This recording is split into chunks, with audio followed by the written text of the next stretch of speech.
On the night of our 5th anniversary, I stood calmly at the front of the Emerald Room as my sister Olivia rushed toward Daniel, tears streaming down her face. "Tell her the truth," she demanded, gripping his arm. "Tell Rachel that what we have is real." The room fell silent. 200 guests froze mid-conversation, champagne glasses suspended in air.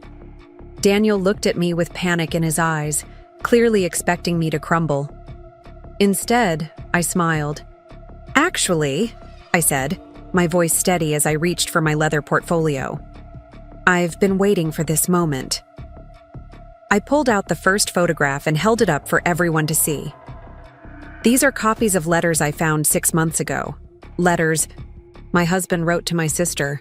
But that's not the most interesting part." I watched Olivia's triumphant expression dissolve into confusion as I began revealing what I'd discovered. By the time I finished, it wasn't just my marriage that would never be the same. It was something much bigger than any of us had imagined. Before we jump back in, tell us where you're tuning in from, and if this story touches you, make sure you're subscribed, because tomorrow I've saved something extra special for you.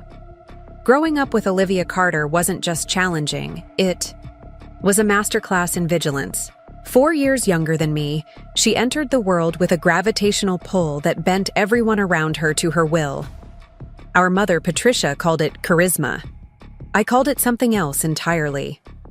It started with small things. Borrowing my favorite books only to return them water-damaged, or accidentally spilling juice on my school projects the night before they were due. As we grew older, the pattern evolved into something more deliberate.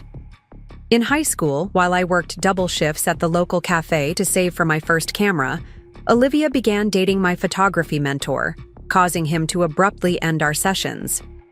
In college, she applied to the same internships, always managing to charm her way into positions I'd spent months preparing for. "It's not personal, Rach," she'd say with a shrug. "We just happen to like the same things." But everything changed. The night I met Daniel Wilson at a charity art exhibition in downtown Portland. I was photographing the event. He was presenting his architectural firm's proposal for the city's new community arts center. Olivia had canceled last minute, a migraine, she claimed, something I'd later recognize as a stroke of rare fortune. When Daniel approached me to ask about my unconventional camera angles, the conversation flowed effortlessly from professional admiration to personal connection. By the end of the evening, we'd exchanged numbers and a promise to meet for coffee the following week.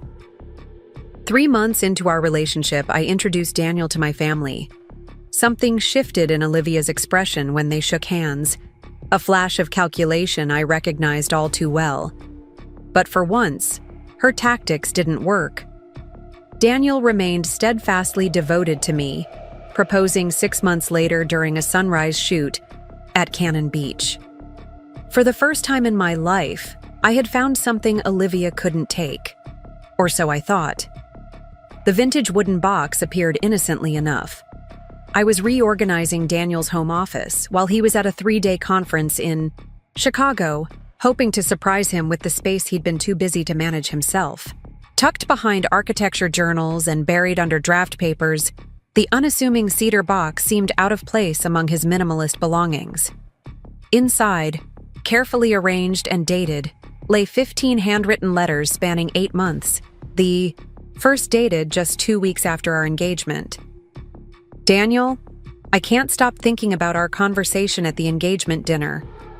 When you asked about the vintage camera techniques Rachel uses, I saw something in your eyes that wasn't just professional curiosity. Tell me I'm not imagining this connection between us." Olivia. My hands trembled as I continued reading. Letter. After letter documenting clandestine meetings, shared secrets, and growing intimacy, Daniel's responses weren't included. But Olivia's words painted a clear picture of reciprocation.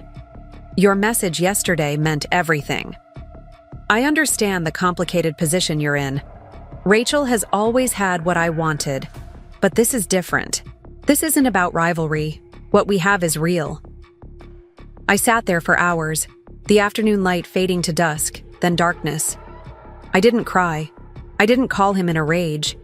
Instead, I carefully photographed each letter, returned them exactly as I'd found them, and closed the box. Then I called Megan.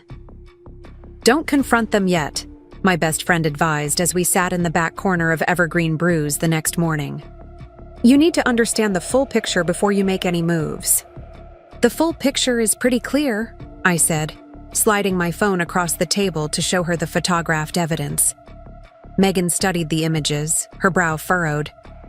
"These are Olivia's letters, but where are Daniel's responses, and why would he keep these in your shared home if he was trying to hide an affair?"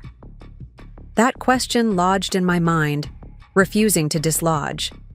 It didn't fit Daniel's methodical personality to be so careless, especially when his architectural designs were known for their meticulous attention to detail. "Start observing," Megan suggested. "Watch their interactions, monitor your calls, keep copies of everything. If you're going to confront this, you need to do it from a position of complete information." I nodded, a plan already forming. As a photographer, I understood better than most that what matters isn't just what's in the frame, it's also what's deliberately left out. For the next month, I became an investigator in my own life. I noted every time Daniel mentioned being delayed at work, cross-referencing with Olivia's sudden unavailability for family dinners. I documented their interactions at gatherings, catching the brief touches, the meaningful glances. But I also noticed inconsistencies. Sometimes Daniel seemed genuinely surprised when Olivia showed up unexpectedly. He'd reference conversations with her that didn't align with the narrative in the letters. And Olivia was playing a familiar role, but something felt rehearsed. The breakthrough came when I found the second box. While Daniel was showering one evening, a text notification lit up his phone on the nightstand. I'd never been the type to snoop, but the sender's name caught my eye. "Jason, Olivia Project." The message preview read, "Updated the timeline. Still think Rachel deserves to know before..." That night, after Daniel fell asleep, I slipped into his car and checked. The compartment beneath the driver's seat, his hiding place for surprise gifts in the past. There I found another wooden box, identical to the first but unlocked. Inside weren't letters, but a leather-bound journal and a USB drive. I took them to my home studio and began reading. Project documentation. Timeline of Olivia's patterns. Compiled by Daniel Wilson and Jason Reed. Entry 1. 3 weeks after engagement to Rachel. Olivia initiated first unusual contact, requesting private meeting to discuss surprise for Rachel. During meeting, attempted physical contact 3x, mentioned Rachel's inability to understand real connection 2x. Action taken, documented conversation, informed Jason of concerns. What unfolded in those pages wasn't a record of an affair, it was evidence of an investigation. Daniel, with Jason's help, had been documenting Olivia's increasingly inappropriate behavior since our engagement. The USB drive contained recordings of conversations, screenshots of messages, and a detailed analysis of what they called the pattern. The final page hit me like a physical blow. Daniel. We now have sufficient evidence of Olivia's attempts to manipulate the situation. The question becomes, do we tell Rachel now, risking her relationship with her sister, or wait until after Olivia makes a more public move, which seems increasingly likely? Either way, this ends badly for someone. I'm worried about Rachel either. Where's Sears and I sat frozen in my studio until sunrise, the implications washing over me in waves. Daniel hadn't betrayed me. He'd been trying to protect me while gathering evidence of my sister's behavior. But why keep it secret? Why not tell? Me from the beginning? The answer came when I reviewed the earliest entries. Daniel had initially tried to dismiss Olivia's advances as misunderstandings, not wanting to come between sisters. It was only when her behavior escalated that he began the systematic documentation, by which point he worried that without concrete proof, I might not believe him. or worse, might blame him for encouraging her somehow. I faced a choice: confront them both immediately or develop my own counter-strategy. As morning light filtered through my studio windows, I made my decision. If Daniel could document a pattern, I could document its resolution. Opening my laptop, I began planning our upcoming anniversary party, the perfect stage for the truth, to emerge on my terms.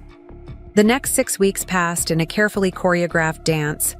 I maintained normal routines with Daniel, fighting the urge to reveal what I knew. I increased contact with Olivia, subtly dropping hints about concerns in my marriage, creating openings she eagerly exploited. Daniel seems distracted lately, I mentioned during our monthly lunch. Sometimes I wonder if he's really happy. Olivia's expression flickered between concern and opportunity. Marriage is hard, she offered, reaching for my hand. But you can talk to me about anything, Rach. Preparing and narrating this story took us a lot of time, so if you are enjoying it, subscribe to our channel. It means a lot to us. Now back to the story. That's what sisters are for. Meanwhile, I met secretly with Jason, confirming my discoveries and combining our evidence. We developed a strategy that would expose the truth while minimizing public damage, or so we thought. What we couldn't anticipate was Olivia's accelerated timeline or the dramatic form her final move would take.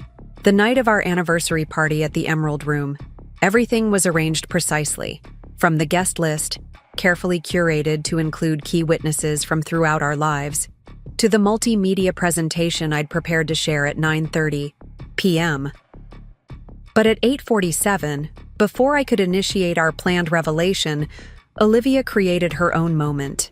Dressed in a stunning green gown that echoed mine too closely to be coincidental, she clinked her glass for attention. "I'd like to make a toast," she announced, her voice carrying across the room. "To Rachel and Daniel," she faltered, tears welling in her eyes. The performance was flawless. "I'm sorry, I can't do this anymore." That's when she rushed toward Daniel, grabbing his arm and demanding he tell the truth about their relationship. The room fell silent. Daniel looked at me, panic and regret mingling in his expression. He opened his mouth to speak, but I stepped forward first. "Actually," I said calmly, "I've been waiting for this moment." I nodded to Jason, who activated the presentation I'd prepared. "These are copies of letters I found 6 months ago. Letters my sister wrote to my husband."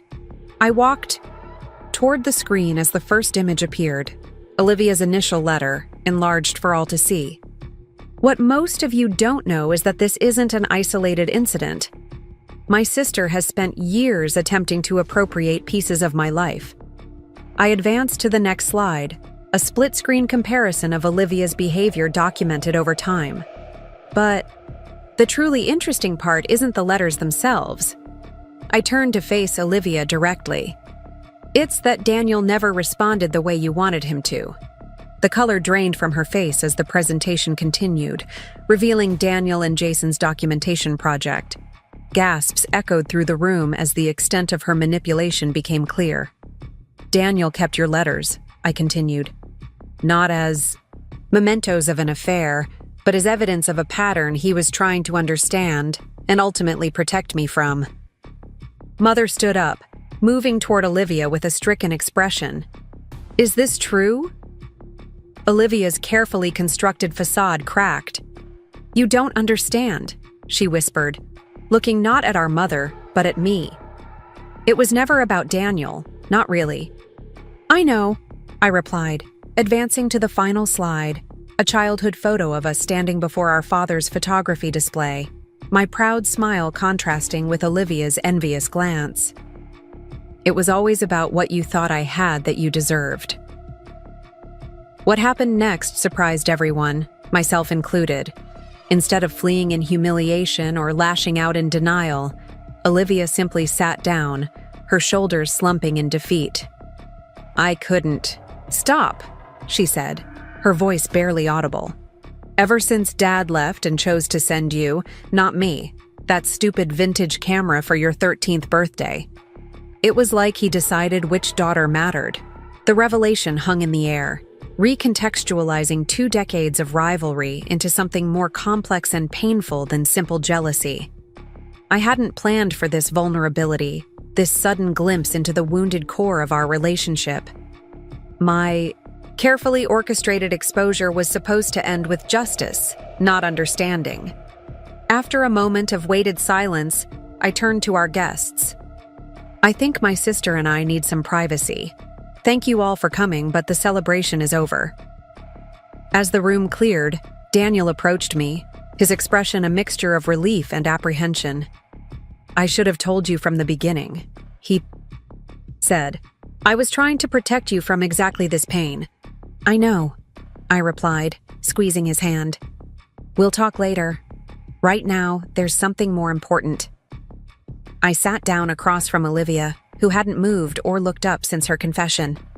For the first time in our adult lives, the familiar script of competition and resentment had been abandoned, leaving us in uncharted territory. "Tell me about the camera," I said quietly. "Tell me what it really meant to you." And as the staff cleared plates around us in the emptying restaurant, my sister finally shared her unfiltered truth, not the version designed to manipulate or compete, but the raw, unvarnished story of a younger sister who had always felt overlooked. The confrontation at the Emerald Room became a turning point, though not in the way anyone expected. Instead of a final severing of sisterhood, it marked the beginning of a difficult, halting attempt at authentic connection. Olivia moved to Seattle 3 weeks later, accepting a job offer she'd previously declined because it would have taken her away from Portland, away from my life, which she'd been so focused on shadowing. The physical distance created space for both of us to begin healing separately. Our mother, shocked by the revelation of decades-long rivalry she'd failed to address, began therapy to examine her role in our damaged relationship. "I thought your competitiveness was normal sibling stuff," she admitted during a difficult Sunday brunch. "I never saw how deep it went." Daniel and I faced our own reckoning. "I thought I was protecting you," he explained during a long walk along the waterfront. "But I was making decisions about your family without including you. And I investigated you without trusting you enough to ask directly," I acknowledged. "We both need to do better." Slowly, we rebuilt trust, not by ignoring what had happened, but by using it as a foundation for more honest communication. The wooden boxes containing Olivia's letters and Daniel's documentation were stored away, not forgotten, but no longer defining our present. 6 months after the confrontation, I received an unexpected package from Seattle. Inside was a journal, not filled with manipulative fantasies, but with painful self-reflection. Olivia had begun therapy, confronting the roots of her competitive obsession. "I've been thinking about what you said at the party," she wrote. "About it never really being about Daniel. You were right. It was about becoming you, because I couldn't figure out how to become me." Attached was a business card for her new venture, Original Perspective Events, with the tagline, "Creating authentic celebrations tailored to your unique story."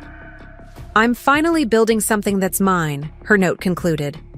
"Not a copy of your life, but something that uses my actual strengths."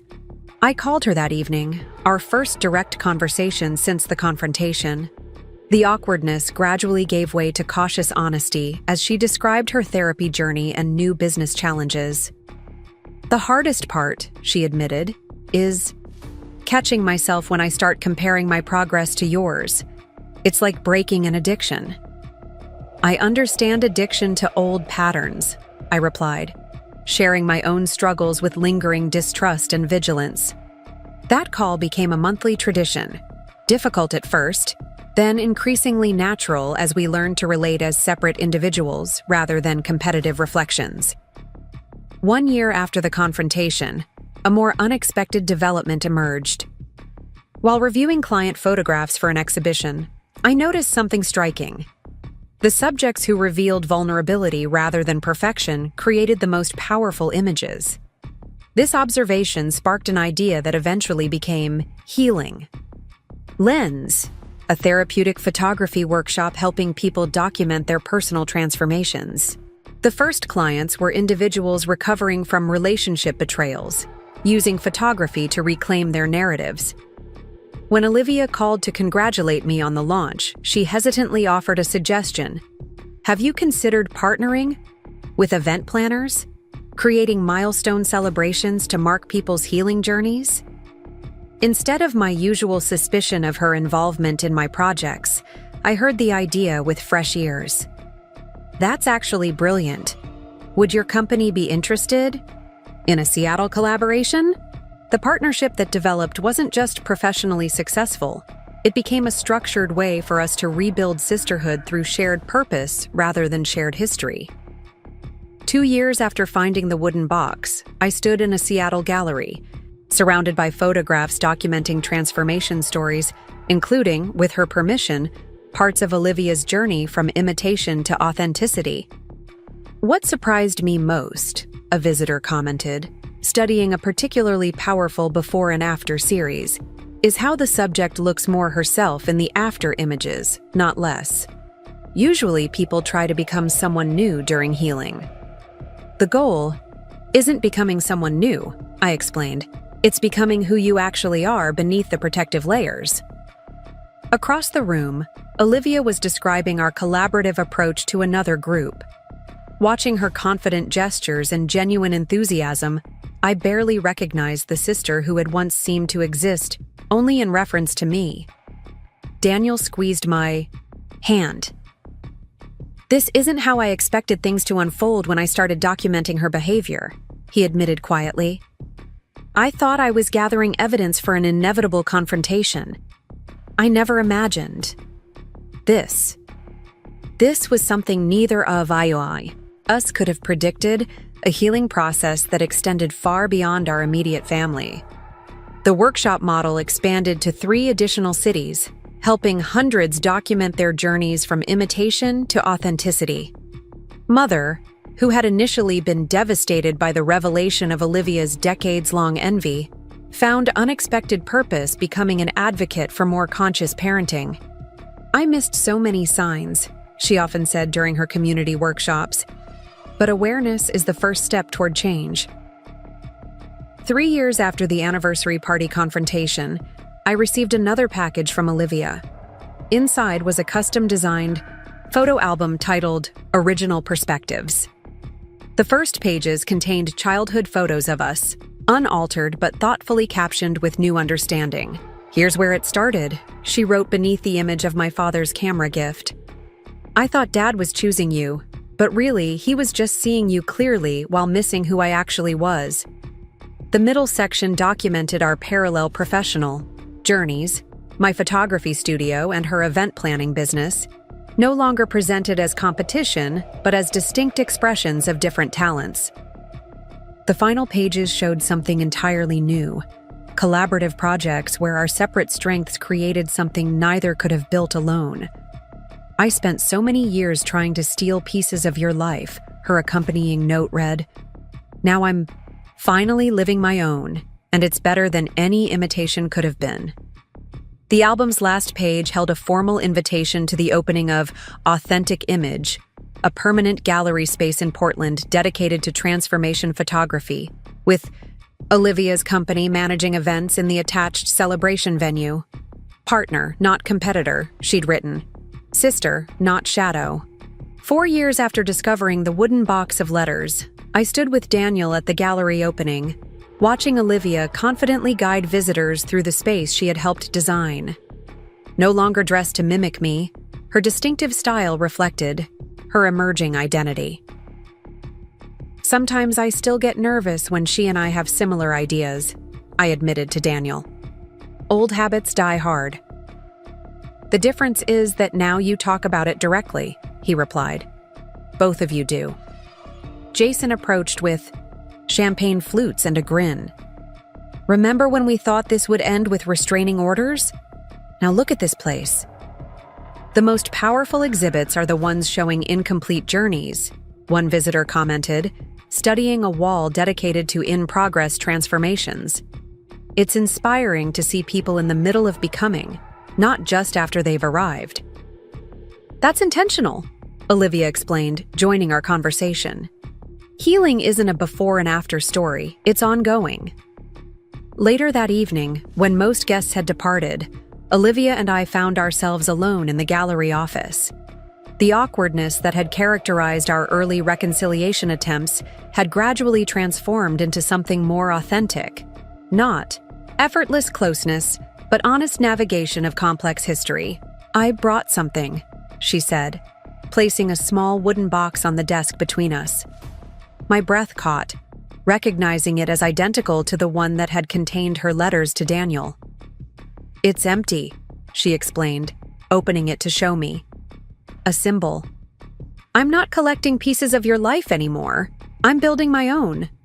I reached into my camera bag and withdrew a photographed image, the childhood picture of us with my father's camera, the one that had appeared in my anniversary presentation, and again in her album. "I had it restored," I said, handing her the print.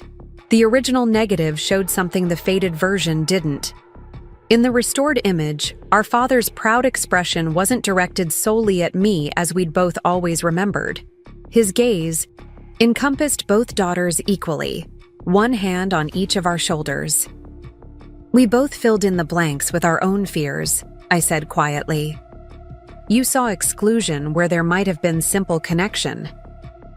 Olivia studied the image, tears gathering. "And you saw specialness where there might have been ordinary love. We both created stories that shaped everything that followed."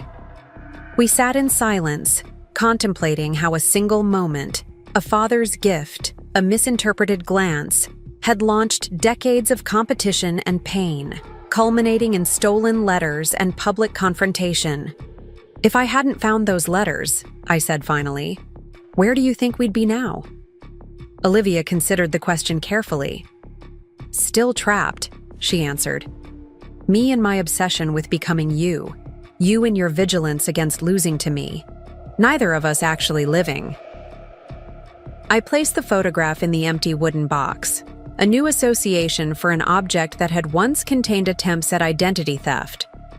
"To filling our own boxes," I said, closing the lid, "with our own stories." 5 years after the night that could have destroyed us, the Healing Lens approach had spread to healing centers across the country. Daniel and I had welcomed our first child, a daughter whose naming celebration Olivia organized with genuine joy rather than envy. My sister's evolution from shadow to self continued through ongoing therapy and creative expression. Her event planning business specialized in authenticity celebrations, helping people mark meaningful personal transformations. At a special exhibition commemorating the 5th anniversary of our collaborative work, a journalist asked about the origins of the therapy through photography concept. "It began with letters," I explained, while Olivia nodded encouragement. "Letters that could have ended relationships, but instead began something new." "The exhibit documents so many different transformations," the journalist observed. "Which was the most difficult?" Olivia and I exchanged glances, a world of understanding passing between us. "Learning to see yourself clearly," we answered simultaneously, instead of through someone else's eyes. As visitors moved through the gallery spaces, they passed beneath a sign that had become our shared philosophy. "The most powerful story is not the one you copy, but the one you create." And in a quiet corner, placed without explanation, sat an empty wooden box. A reminder that our most valuable possessions are not the parts of others we try to claim, but the authentic selves we finally allow to emerge. The day after discovering the wooden box, I walked through my photography studio with unseeing eyes.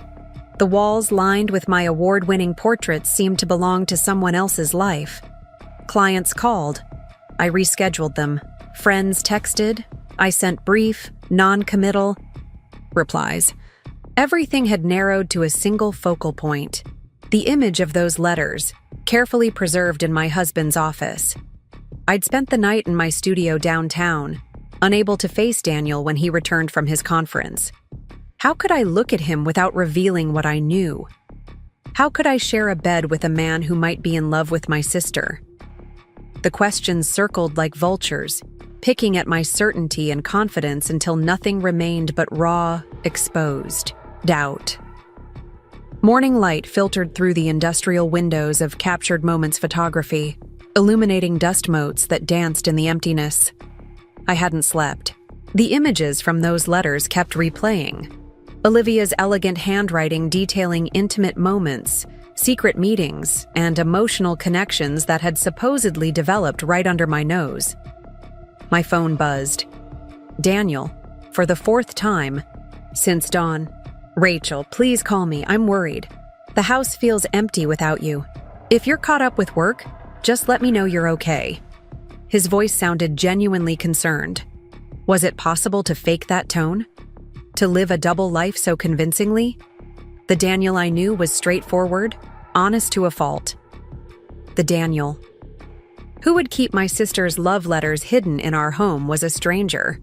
When the studio door chimed, I didn't look up, assuming it was my assistant arriving for the day. Instead, Megan's voice cut through my haze. "You look like hell," she said, placing a large coffee on my desk. "Which means something's wrong, because you never look like hell." The concern in her eyes broke something in me. I silently handed her my phone, open to the photos I'd taken of the letters. She read them slowly, her expression shifting from confusion to anger. "That manipulative little..." She caught herself. "Wait, this doesn't make sense. Daniel adores you. I've never seen him so much as glance at Olivia. And why would he keep these?" "I don't know," I admitted. The first words I'd spoken aloud since the discovery. "I don't know anything anymore." Megan settled across from me, her PR specialist, mind visibly processing scenarios. "Okay, let's think logically. There are several possibilities here. 1.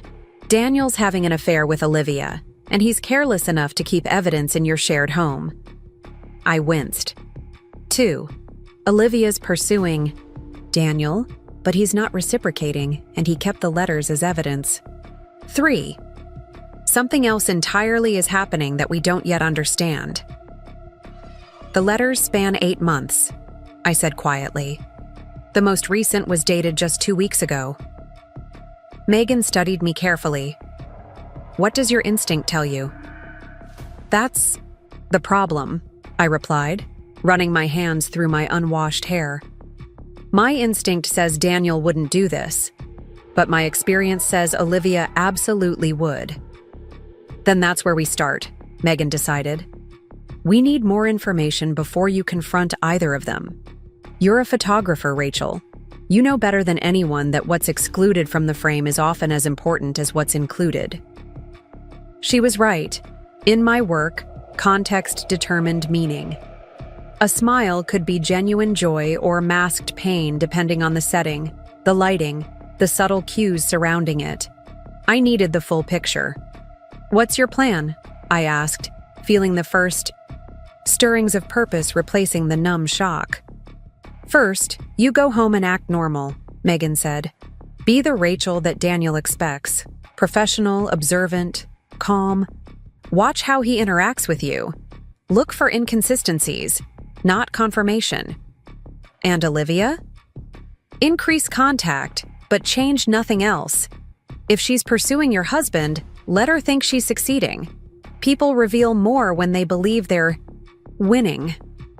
The strategy felt both logical and deeply wrong, pretending normalcy while secretly investigating the 2 people closest to me.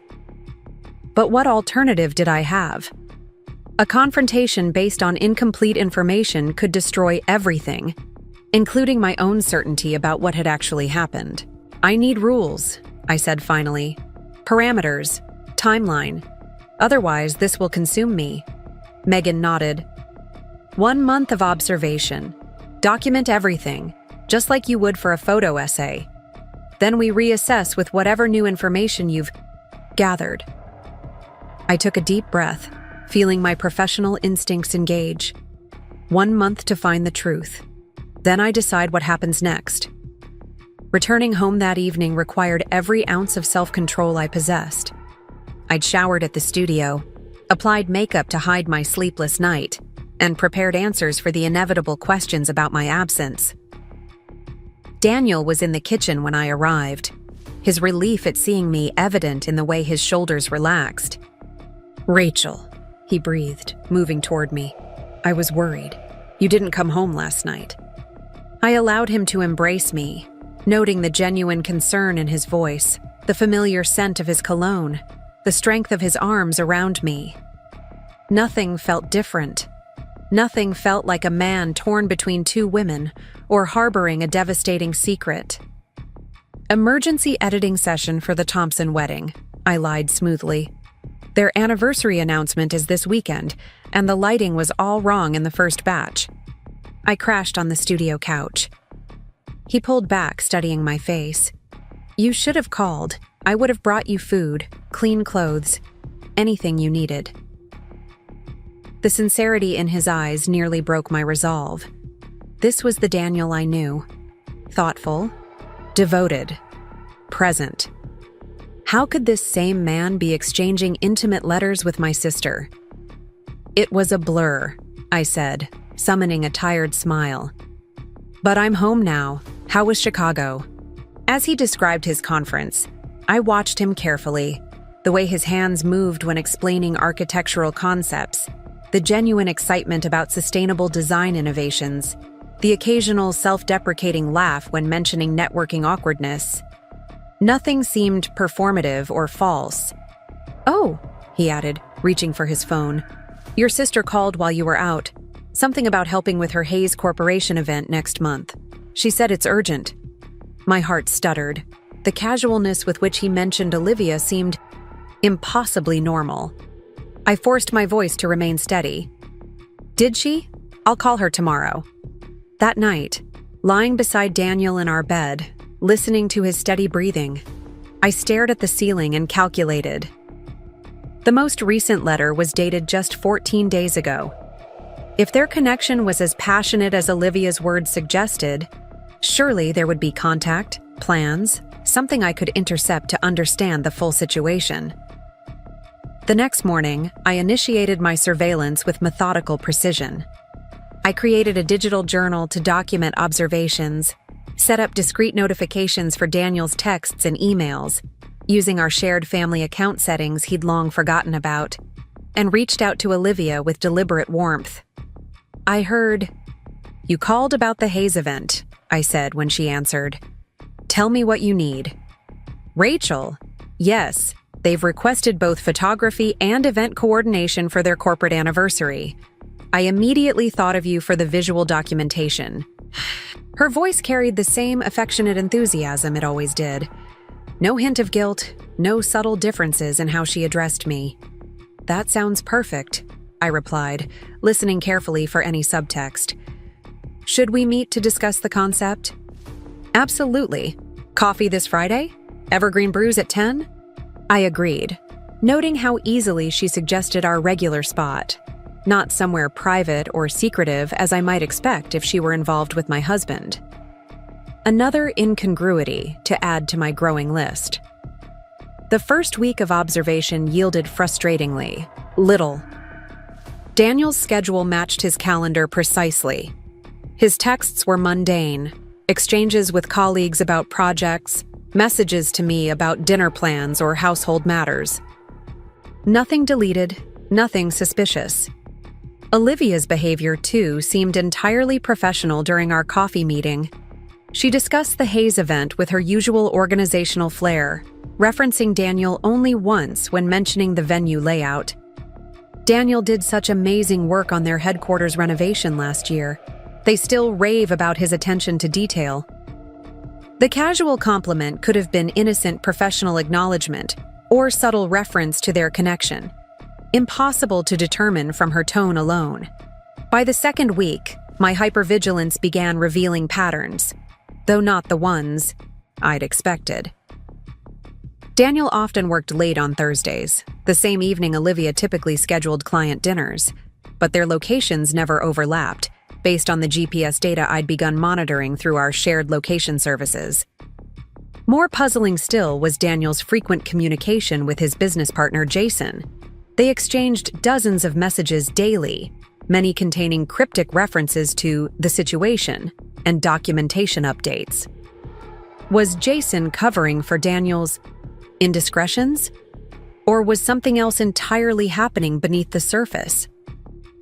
The breakthrough came during week 3, when Daniel left his laptop open while taking a shower.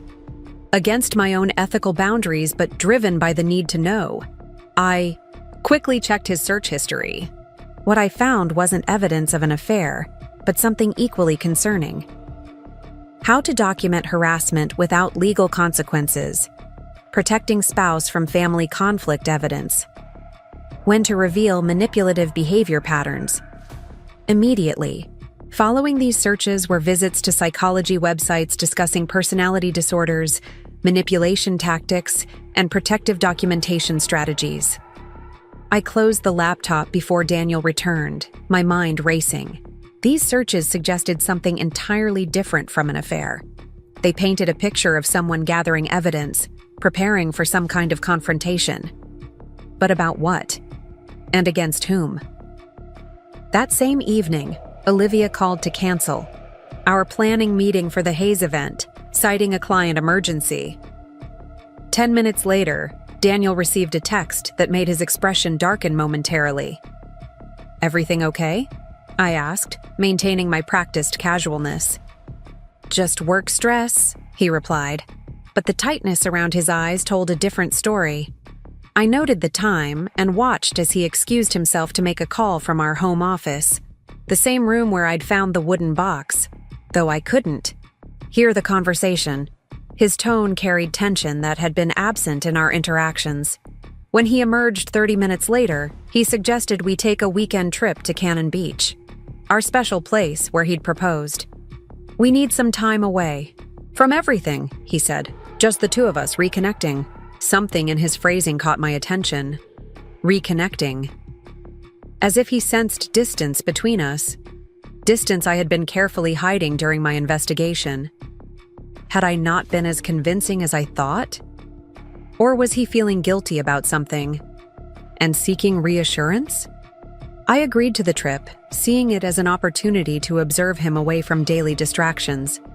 Perhaps in a more intimate setting, the truth would reveal itself. At Cannon Beach, Daniel was attentive, loving, seemingly completely present. We walked the shoreline at dawn, photographed the iconic Haystack Rock in changing light, and shared meals overlooking the Pacific. In quiet moments, I searched his face for signs of deception, but found only the man I had married. Thoughtful, slightly reserved, occasionally lost in architectural observations about the beachfront properties. On our final evening, sitting before the fireplace in our rental cottage, Daniel took my hand in a gesture so familiar it ached. "Rachel," he began, his voice carrying an unusual hesitation. "Are we okay? You've seemed distant lately. Like you're looking at me through your camera lens instead of just seeing me." The accuracy of his perception startled me. I had been treating him like a subject to document rather than my partner. How much else had he noticed? "I've been preoccupied with work," I deflected. "The Hayes project with Olivia is more complicated than usual." At my sister's name, something flickered across his expression. Concern, not desire. Not the reaction of a man involved in an affair. "How is Olivia?" he asked carefully. "Still having trouble with that client she mentioned?" "What client?" I asked, genuinely confused. Daniel hesitated. "She mentioned having issues with someone making inappropriate demands. I assumed she'd discussed it with you." "Another piece?" That didn't fit. Olivia hadn't mentioned any difficult clients to me. In fact, she'd been unusually positive about her business recently, emphasizing how well everything was going. "She hasn't said anything," I replied truthfully. "We've only discussed the Hayes event. Daniel nodded, a strange resignation in his gesture. Sisters don't always share everything, I guess. The comment hung between us, laden with significance I couldn't fully decipher. Was it an innocent observation or a hint at deeper knowledge of how Olivia and I communicated? That night, I lay awake beside him, recalibrating my understanding of the situation. The evidence suggested something more complex than a simple affair. Daniel's searches, his careful questions, even his suggestion for this getaway, all pointed to someone gathering information, assessing a situation, perhaps even protecting something or someone. But from what? And why the secrecy? By the time we returned to Portland, my suspicion had shifted from Daniel to the larger situation. Something was happening beneath the surface of our lives. Something involving Daniel, Olivia, and possibly others. The letters remained the central puzzle piece, but their meaning had become less clear the more context I gathered. The following Thursday, typically Daniel's late work night, I decided to change my approach. Instead of monitoring from a distance, I would follow him directly. The decision crossed another ethical line, but after 3 weeks of inconclusive evidence, I needed something concrete.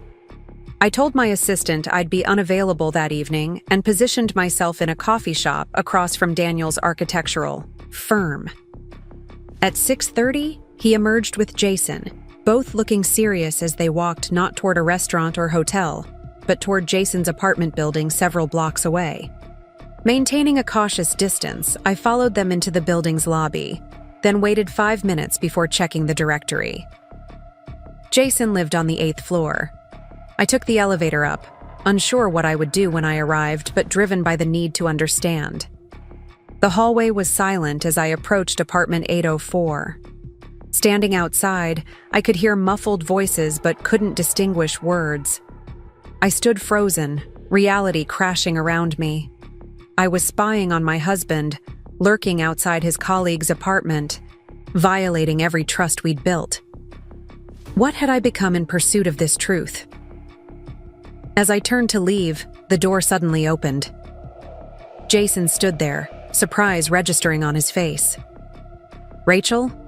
What are you—" He stopped, comprehension dawning. "You—" "No." Daniel appeared behind him, his expression shifting from shock to resignation. "How long have you known?" "About the letters?" I asked, my voice barely audible. 3 weeks. Daniel exchanged a look with Jason that contained volumes of unspoken communication. Then he gently pulled me into the apartment, closing the door behind us. What I saw inside wasn't evidence of betrayal, but of investigation. The living room had been transformed into something resembling a detective's workspace, a timeline pinned to one wall, documenting dates and incidents, printouts of text messages and emails organized chronologically, and at the center, photographs of Olivia at various events we'd all attended together, her expressions and positioning carefully highlighted with analytical notes. "What is this?" I whispered, though the answer was becoming horrifyingly clear. Daniel guided me to the couch, his hand steady on mine. "I need to show you something that will be painful to see. But you need the complete picture now." Jason handed him a laptop, already open to a video file. Daniel pressed play, and I watched as Olivia appeared on screen, seated in what appeared to be a hotel lobby, speaking intently to Daniel. "She doesn't deserve your talent, your connections," my sister was saying, her hand resting on Daniel's, arm with familiar intimacy. "Rachel's always been content with good enough. You need someone who understands your ambition, your vision." Daniel's response was professional but firm.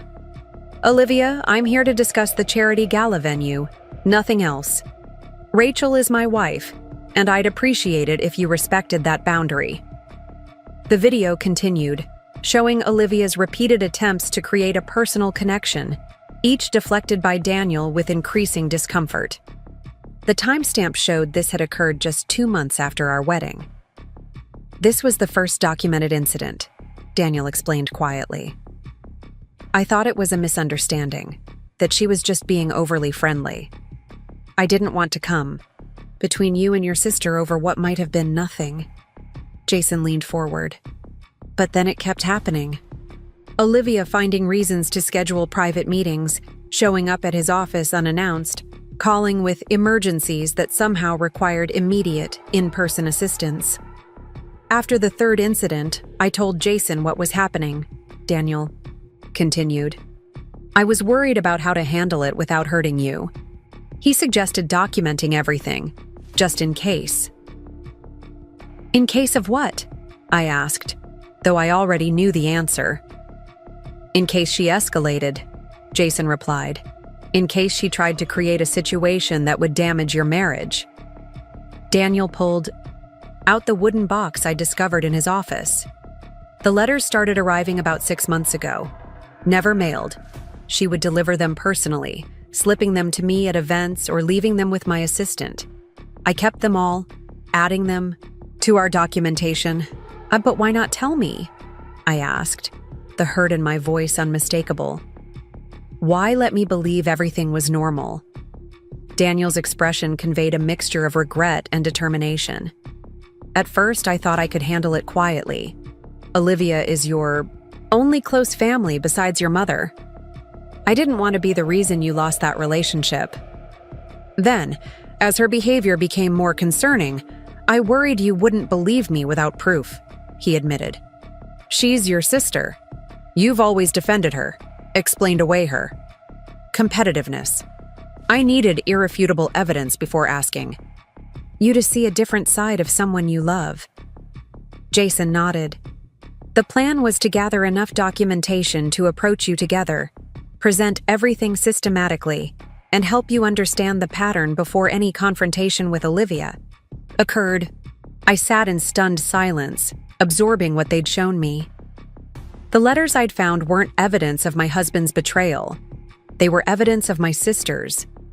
And Daniel had been protecting me, albeit in a misguided way, from a painful truth about someone I loved. There's more, Daniel said gently, opening a folder on the laptop.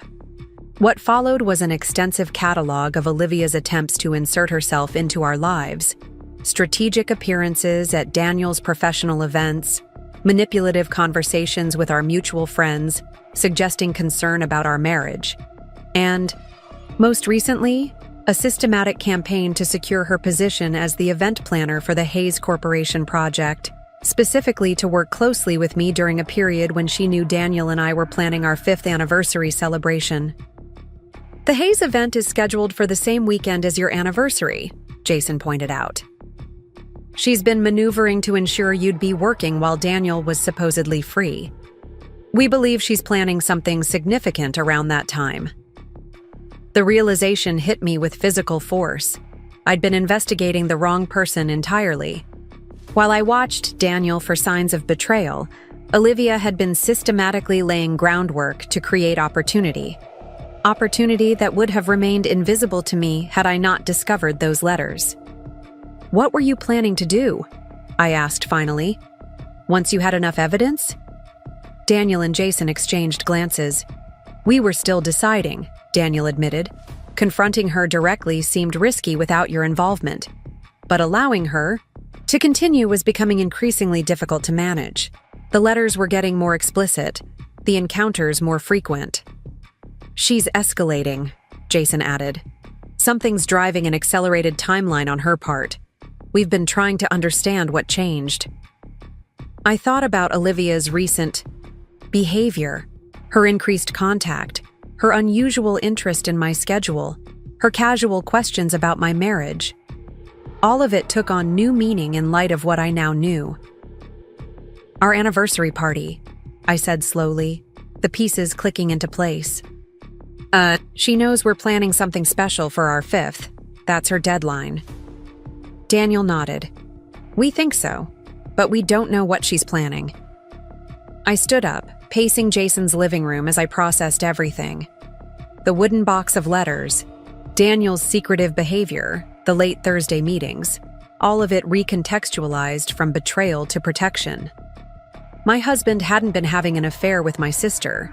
He'd been documenting her inappropriate pursuit while trying to shield me from the painful truth. But his protection had also kept me vulnerable, unaware of the manipulation happening around me. And now, with our anniversary just 2 weeks away, Olivia was apparently planning something that would impact our celebration and possibly our marriage. "We need to tell her we know," I said decisively. "Stop this before it goes any further." "That's one option," Jason acknowledged. "But there's another approach to consider." Daniel looked up, understanding in his eyes. "Let her proceed with whatever she's planning, but be prepared. Document the culmination of her pattern," Jason elaborated. "Create a controlled environment where her behavior is revealed not just to you, but to others who need to understand what's been happening." "You mean set a trap," I translated. "I mean create accountability," Jason corrected. "Right now, this is still something she could dismiss as misinterpretation if confronted privately. But if her actions were witnessed by others, she couldn't rewrite the narrative," I finished. Photographers' instinct understanding the power of irrefutable visual evidence. A plan began forming in my mind, not one driven by revenge or hurt, but by the need for truth and resolution. If Olivia was indeed planning something for our anniversary, we could prepare a response that would bring this pattern into the light once and for all. "We need to understand exactly what she's planning," I said, professional focus replacing emotional reaction. "That means I need to get closer, not create distance." Daniel looked concerned. "Are you sure? Engaging more closely means exposing yourself to whatever manipulation she's attempting." "I'm sure," I replied, a calm certainty replacing the chaos of recent weeks. "I've spent my career capturing decisive moments, the split second when truth reveals itself. This is no different." Jason began clearing space on his evidence wall. "If we're going to do this, we need a comprehensive strategy. Timeline, communications, contingency plans." As we worked into the night, mapping possibilities and preparing responses, I felt a strange gratitude amid the pain of discovery. The truth about Olivia was devastating, but the truth about Daniel, his protection, his respect, his unwillingness to drive a wedge between sisters without incontrovertible evidence, reaffirmed everything I had believed about the man I married. By midnight, we had developed a framework for the next 2 weeks: careful communication patterns, strategic information sharing, and a controlled environment for whatever confrontation might occur. I would increase contact with Olivia, creating opportunities for her to reveal her plans while documenting every interaction. Daniel would maintain his usual schedule, but with enhanced awareness and preparation. Jason would coordinate our efforts, ensuring we maintained perspective when emotions threatened to overwhelm the process. As we prepared to leave, Daniel pulled me aside, his expression grave. "I'm sorry I didn't tell you sooner. I thought I was protecting you, but I was making decisions about your family without including you.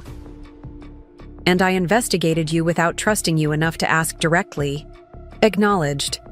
"We both need to do better." His relief was palpable as he gathered me into his arms. "We will. Starting now. Complete transparency. Whatever happens next." Walking home through Portland's quiet streets, hand in hand with my husband, I realized that discovering those letters had set in motion not an ending, but a beginning. The wooden box that had initially symbolized betrayal now represented something else entirely. The first step toward a difficult truth that would reshape my understanding of family, loyalty, and the stories we tell ourselves about the people we love. The next day, I scheduled coffee with Olivia, initiating the first phase of our plan. As I prepared to face my sister with new awareness of her intentions, I felt a strange calm replace the turmoil of recent weeks. Whatever she was planning, whatever confrontation awaited at our anniversary celebration, I would face it with clear eyes and complete information. The game of shadows and half-truths was ending. Now we would step into the light, where every manipulation would be visible, every pattern exposed. And in that revelation, painful as it might be, lay the possibility of something I hadn't anticipated when I first opened that wooden box. Not just knowledge of deception, but the freedom that comes from finally seeing the complete unfiltered truth. The atmosphere at Evergreen Brews hummed with morning conversation as I watched Olivia approach our table. She moved with practiced grace, turning heads as she always had, the effect careful rather than accidental. Today, she wore a blue silk blouse remarkably similar to one I'd purchased last month. Another data point for our documentation. "Sorry I'm late," she said, setting down her designer tote. "Client emergency." The same excuse she'd used twice this week. "No problem, I replied, pushing a latte toward her, prepared exactly as she liked it. I got started on some haze event concepts while waiting. Olivia's eyes brightened with interest as she slid into her seat. "Perfect timing. I was hoping we could finalize the approach today. The client's getting anxious." I opened my portfolio, revealing carefully selected sample photographs, images from previous corporate events, all featuring strong compositional elements that emphasized connection, trust, and legacy. The Hayes Corporation's anniversary celebration would showcase their 50 years of business success, and the visual documentation needed to reflect that history while pointing toward their future. "These are extraordinary," Olivia said, examining each image with unusual intensity. But if her actions were witnessed by others, she couldn't rewrite the narrative, I finished. Photographer's instinct understanding the power of irrefutable visual evidence. A plan began forming in my mind. Not one driven by revenge or hurt, but by the need for truth and resolution. If Olivia was indeed planning something for our anniversary, we could prepare a response that would bring this pattern into the light once and for all. "We need to understand exactly what she's planning," I said, professional focus replacing emotional reaction. "That means I need to get closer, not create distance." Daniel looked concerned. "Are you sure? Engaging more closely means exposing yourself to whatever manipulation she's attempting." "I'm sure," I replied, a calm certainty replacing the chaos of recent weeks. I've spent my career capturing decisive moments, the split second when truth reveals itself. This is no different. Jason began clearing space on his evidence wall. "If we're going to do this, we need a comprehensive strategy. Timeline, communications, contingency plans." As we worked into the night, mapping possibilities and preparing responses, I felt a strange gratitude amid the pain of discovery. The truth about Olivia was devastating, but the truth about Daniel, his protection, his respect, his unwillingness to drive a wedge between sisters without incontrovertible evidence, reaffirmed everything I had believed about the man I married. By midnight, we had developed a framework for the next 2 weeks: careful communication patterns, strategic information sharing, and a controlled environment for whatever confrontation might occur. I would increase contact with Olivia, creating opportunities for her to reveal her plans while documenting every interaction. Daniel would maintain his usual schedule, but with enhanced awareness and preparation. Jason would coordinate our efforts, ensuring we maintained perspective when emotions threatened to overwhelm the process. As we prepared to leave, Daniel pulled me aside, his expression grave. "I'm sorry I didn't tell you sooner. I thought I was protecting you, but I was making decisions about your family without including you. And I investigated you without trusting you enough to ask directly." Acknowledged. We both need to do better. His relief was palpable as he gathered me into his arms. "We will. Starting now. Complete transparency, whatever happens next." Walking home through Portland's quiet streets, hand in hand with my husband, I realized that discovering those letters had set in motion not an ending, but a beginning. The wooden box that had initially symbolized betrayal now represented something else entirely. The first step toward a difficult truth that would reshape my understanding of family, loyalty, and the stories we tell ourselves about the people we love. The next day, I scheduled coffee with Olivia, initiating the first phase of our plan. As I prepared to face my sister with new awareness of her intentions, I felt a strange calm replace the turmoil of recent weeks. Whatever she was planning, whatever confrontation awaited at our anniversary celebration, I would face it with clear eyes and complete information. The game of shadows and half-truths was ending. Now we would step into the light, where every manipulation would be visible, every pattern exposed. And in that revelation, painful as it might be, lay the possibility of something I hadn't anticipated when I first opened that wooden box. Not just knowledge of deception, but the freedom that comes from finally seeing the complete, unfiltered truth. The atmosphere at Evergreen Brews hummed with morning conversation as I watched Olivia approach our table. She moved with practiced grace, turning heads as she always had, the effect careful rather than accidental. Today, she wore a blue silk blouse remarkably similar to one I'd purchased last month. Another data point for our documentation. "Sorry I'm late," she said, setting down her designer tote. "Client emergency." The same excuse she'd used twice this week. "No problem," replied, pushing a latte toward her, prepared exactly as she liked it. I got started on some Haze event concepts while waiting. Olivia's eyes brightened with interest as she slid into her seat. Perfect timing. I was hoping we could finalize the approach today. The client's getting anxious. I opened my portfolio, revealing carefully selected sample photographs, images from previous corporate events, all featuring strong compositional elements that emphasized connection, trust, and legacy. The Hayes Corporation's anniversary celebration would showcase their 50 years of business success, and the visual documentation needed to reflect that history while pointing toward their future. "These are extraordinary," Olivia said, examining each image with unusual intensity, especially this series, the way you've captured intimacy in a professional setting. Especially this series, the way you've captured intimacy in a professional setting. Her finger lingered on a photograph of two business partners sharing a quiet moment amid a crowded reception.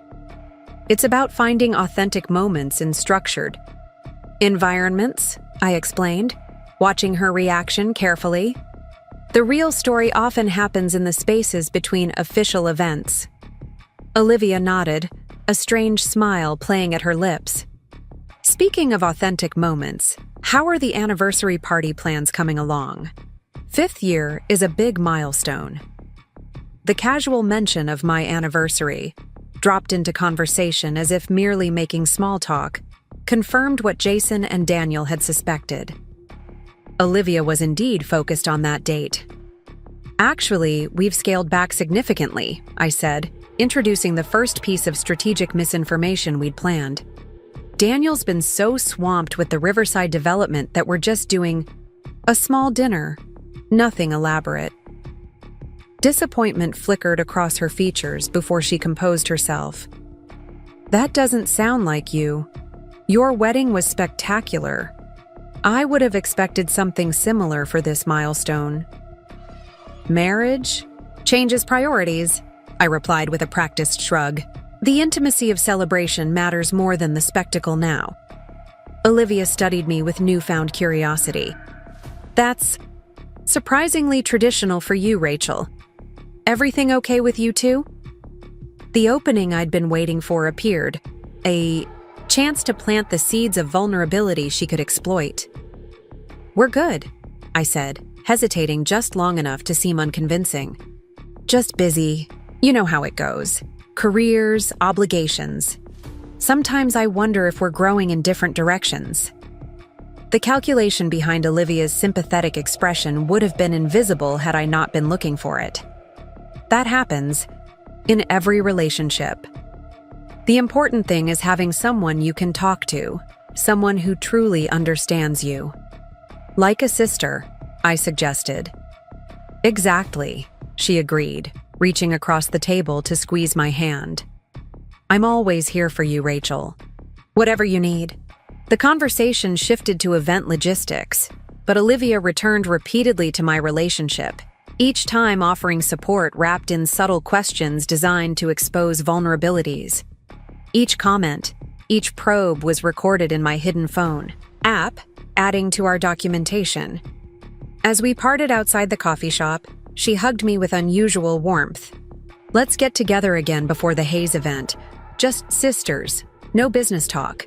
It's been too long since we really connected. I'd like that, I replied, maintaining the performance while noticing how she lingered, watching me walk away.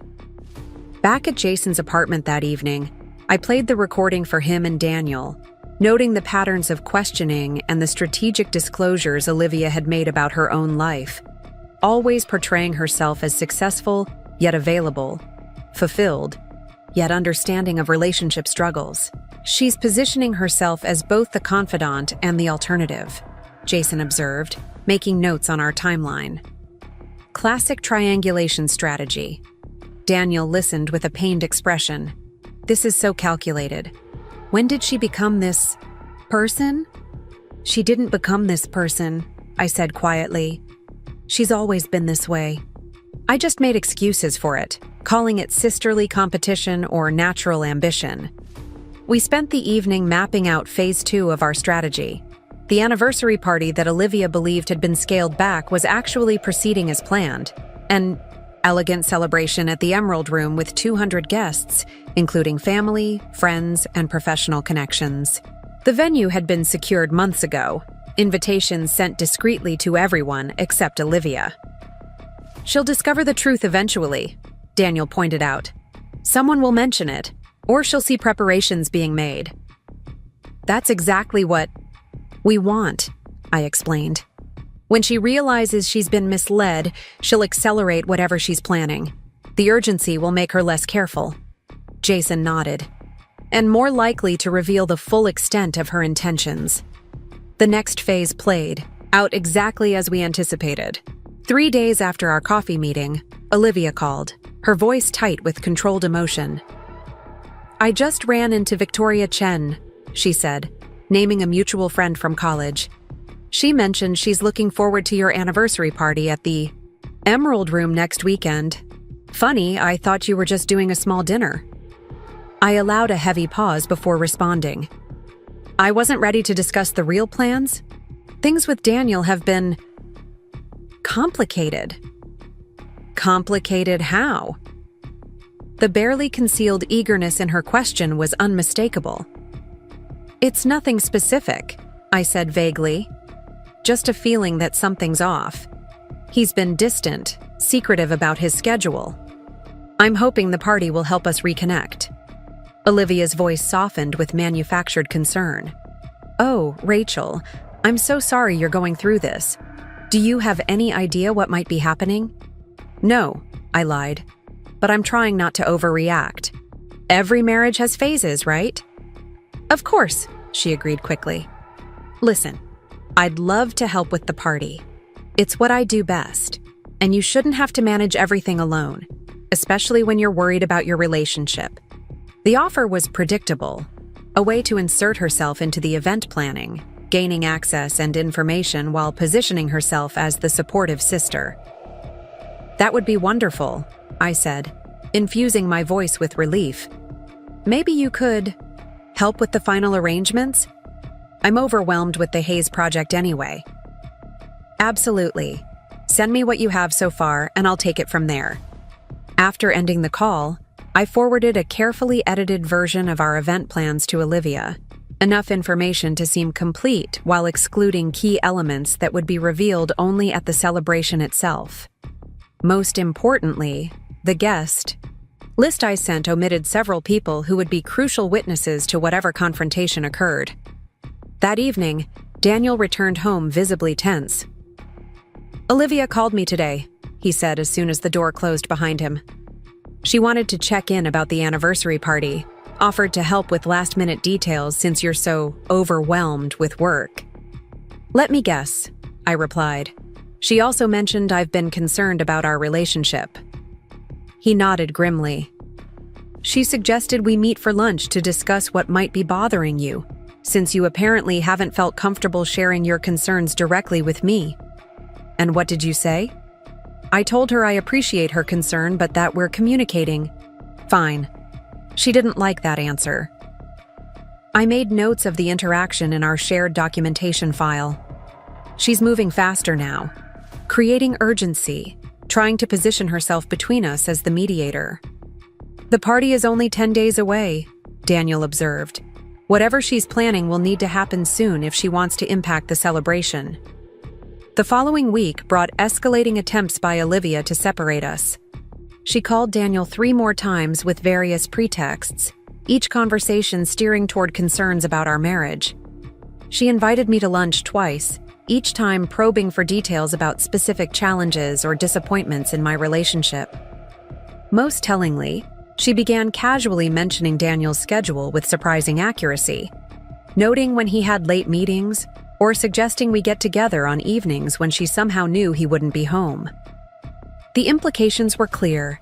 She was tracking his movements, possibly through mutual acquaintances or more direct surveillance. 7 days before the anniversary party, I met Olivia at her downtown office, ostensibly to review final details for the Hayes event, but actually to advance our counter-strategy. I deliberately arrived looking tired, slightly disheveled, a visual suggestion of emotional strain. "Rachel, you look exhausted," she said, concern and satisfaction mingling in her expression. "Is everything all right?" "Just stressed about balancing." "Everything," I replied, allowing vulnerability to show. "The Hayes project, the anniversary party, and—" I trailed off deliberately. "And?"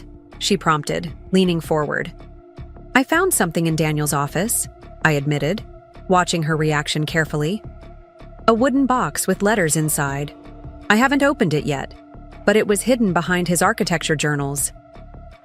Olivia's expression flickered, surprise, calculation, and what appeared to be momentary panic before settling into practiced sympathy. "That sounds concerning. Do you think you should look inside?" "I don't know," I said, rubbing my temples. Part of me wants to respect his privacy, but another part is terrified of what I might find. "Privacy is important," she agreed, though her tone suggested otherwise. "But so is transparency in a marriage. If he's hiding something that's affecting your relationship, don't you deserve to know?" The conversation that followed was a masterclass in manipulation, gentle encouragement to investigate wrapped in expressions of support, subtle suggestions of potential betrayal presented as concerned questions. By the end, Olivia had positioned herself as my emotional support system for whatever discovery might await. "Whatever you decide," she said as we parted, "I'm here for you. Day or night, just call." I nodded gratefully, then added the final piece of our setup. "The party preparations are becoming too much with everything else happening. Would you mind checking in with the Emerald Room about the final arrangements? The contact information is in the file I sent you." "Of course," she agreed immediately. "I'll handle everything. You focus on taking care of yourself." As I walked away, I knew that Olivia would contact the venue immediately, using the opportunity to gather information and possibly make subtle changes to our celebration. What she didn't know was that I had already spoken with the management, alerting them to authorize only specific modifications from her, changes that would actually serve our purposes rather than hers. Back at Jason's apartment that evening, we finalized the most critical element of our strategy, the multimedia presentation that would serve as both timeline and revelation at the appropriate moment. Using my professional photography equipment, we created high-resolution scans of Olivia's letters, edited video documentation of her interactions with Daniel, and compiled a chronological record of her manipulation attempts. "The key is timing," Jason emphasized, reviewing our schedule. "If we reveal everything too early, she'll find a way to reframe the narrative. Too late, and whatever she's planning might already have caused damage. Daniel nodded, studying the sequence we'd arranged. We need to let her make the first move, then respond with the complete picture before she can control the situation. Exactly, I agreed.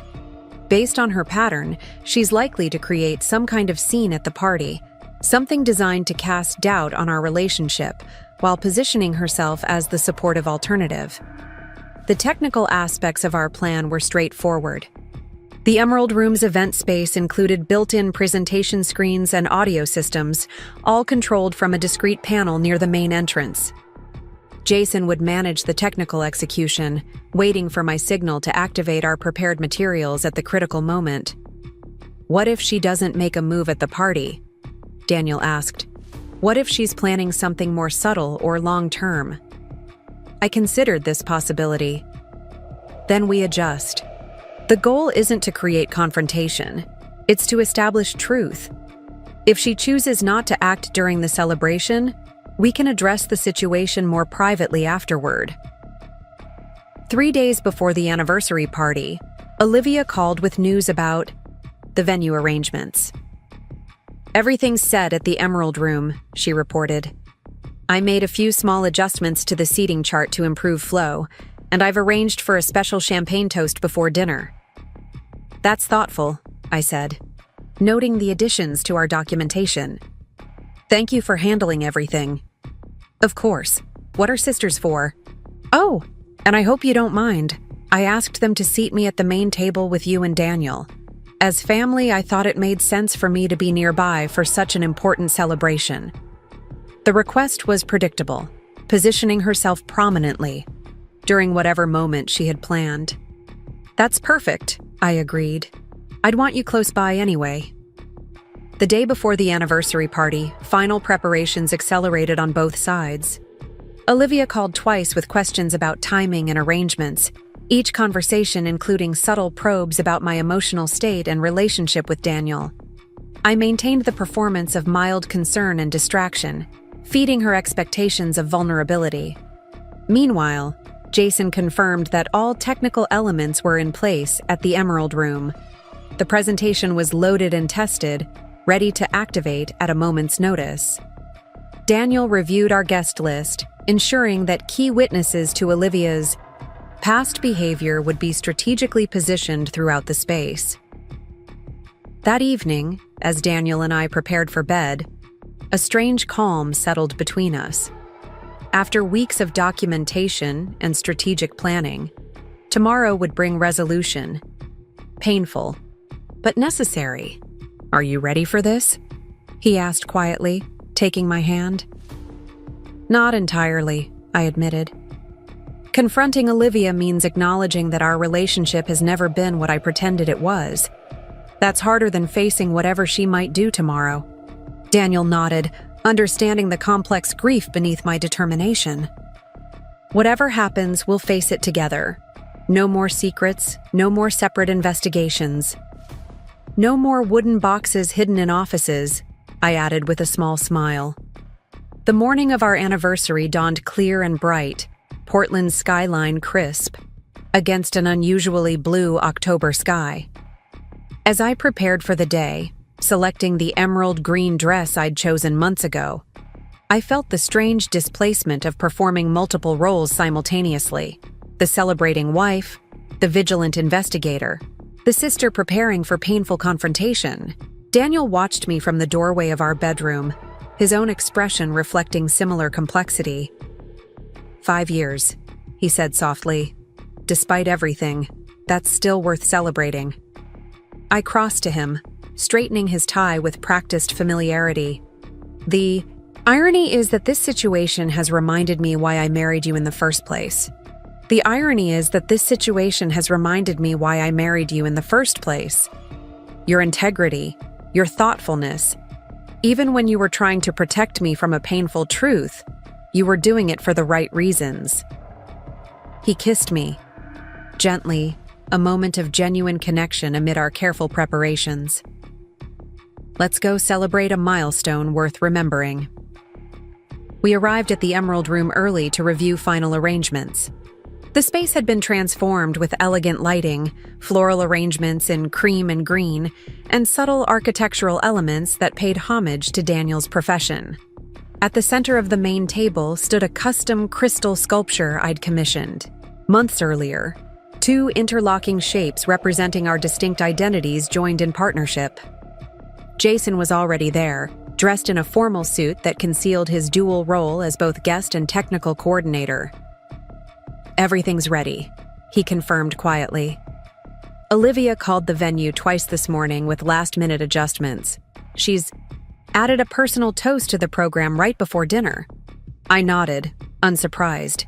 The toast would provide her public platform, the moment she'd been planning for. As guests began arriving, friends from college, professional colleagues, family members from both sides, I maintained the role of gracious hostess while monitoring the entrance for Olivia's arrival. Daniel circulated through the gathering, engaging naturally with our guests while staying within sight. At precisely 7:30, Olivia made her entrance. She wore a dress in deep burgundy that complemented my emerald green while ensuring she stood apart from other guests. Her hair was styled in an updo remarkably similar to my wedding day choice. Every detail of her appearance had been calculated, for maximum impact. "Rachel, darling," she greeted, embracing me with practiced warmth. "Everything looks stunning. You must be exhausted from all the planning." "I had help," I replied, returning her embrace with matching performance. "Thank you for managing the final details." Her gaze swept the room, assessing the gathering with quick efficiency. "Daniel looks handsome tonight. Where should I leave my gift? I've brought something special for both of you." The mention of a gift, something not discussed in our previous conversations, triggered immediate awareness. Whatever she had planned, likely centered around this unexpected addition to the evening. "The gift table is by the entrance," I directed her. "We'll be opening them after dinner." Olivia smiled, a hint of anticipation in her expression. "Some gifts shouldn't wait, but I'll follow your schedule." As she moved away to place her package among the others, I caught Jason's eye across the room, a silent signal that we should monitor the gift table. He nodded subtly, positioning himself nearby while maintaining conversation with another guest. The next hour proceeded according to plan. Guests mingled, enjoying cocktails and appetizers while celebrating our anniversary with warm congratulations. Daniel and I remained separated by design, creating natural opportunities for Olivia to approach each of us individually, which she did repeatedly, her conversations increasingly focused on creating moments of apparent discontent or misunderstanding. "Daniel mentioned you've been working unusually late this month," she commented during one such exchange. "The Hayes project must be quite demanding." "It is," I agreed, "but worthwhile. Still, 5 years in, one would hope work-life balance would be easier to maintain, especially on special occasions." The implication that Daniel had complained about my schedule was clear, though I knew no such conversation had occurred. Similar seeds were planted with Daniel, each interaction designed to create doubt or distance. I documented each attempt mentally, maintaining our timeline of manipulation while presenting the appearance of genuine celebration. At 8:30, dinner was announced. Guests moved toward assigned tables, Olivia taking her place beside me, at the main table as arranged. The moment approached when she would initiate whatever confrontation she had planned. As servers poured champagne for the first toast, Olivia leaned close, her voice just loud enough for nearby guests to hear. "Have you opened that box from Daniel's office yet?" "Not yet," I replied, maintaining our established narrative.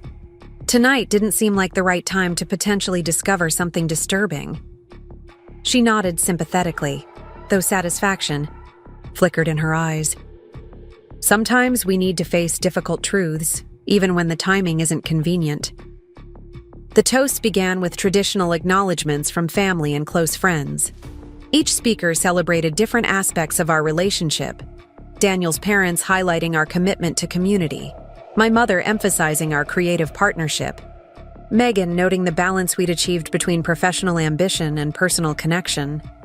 Finally, the moment arrived for Olivia's addition to the program. She stood gracefully, champagne glass raised as all attention focused on her position at the main table. "For those who don't know me, I'm Rachel's sister," she began, her voice carrying clearly through the room.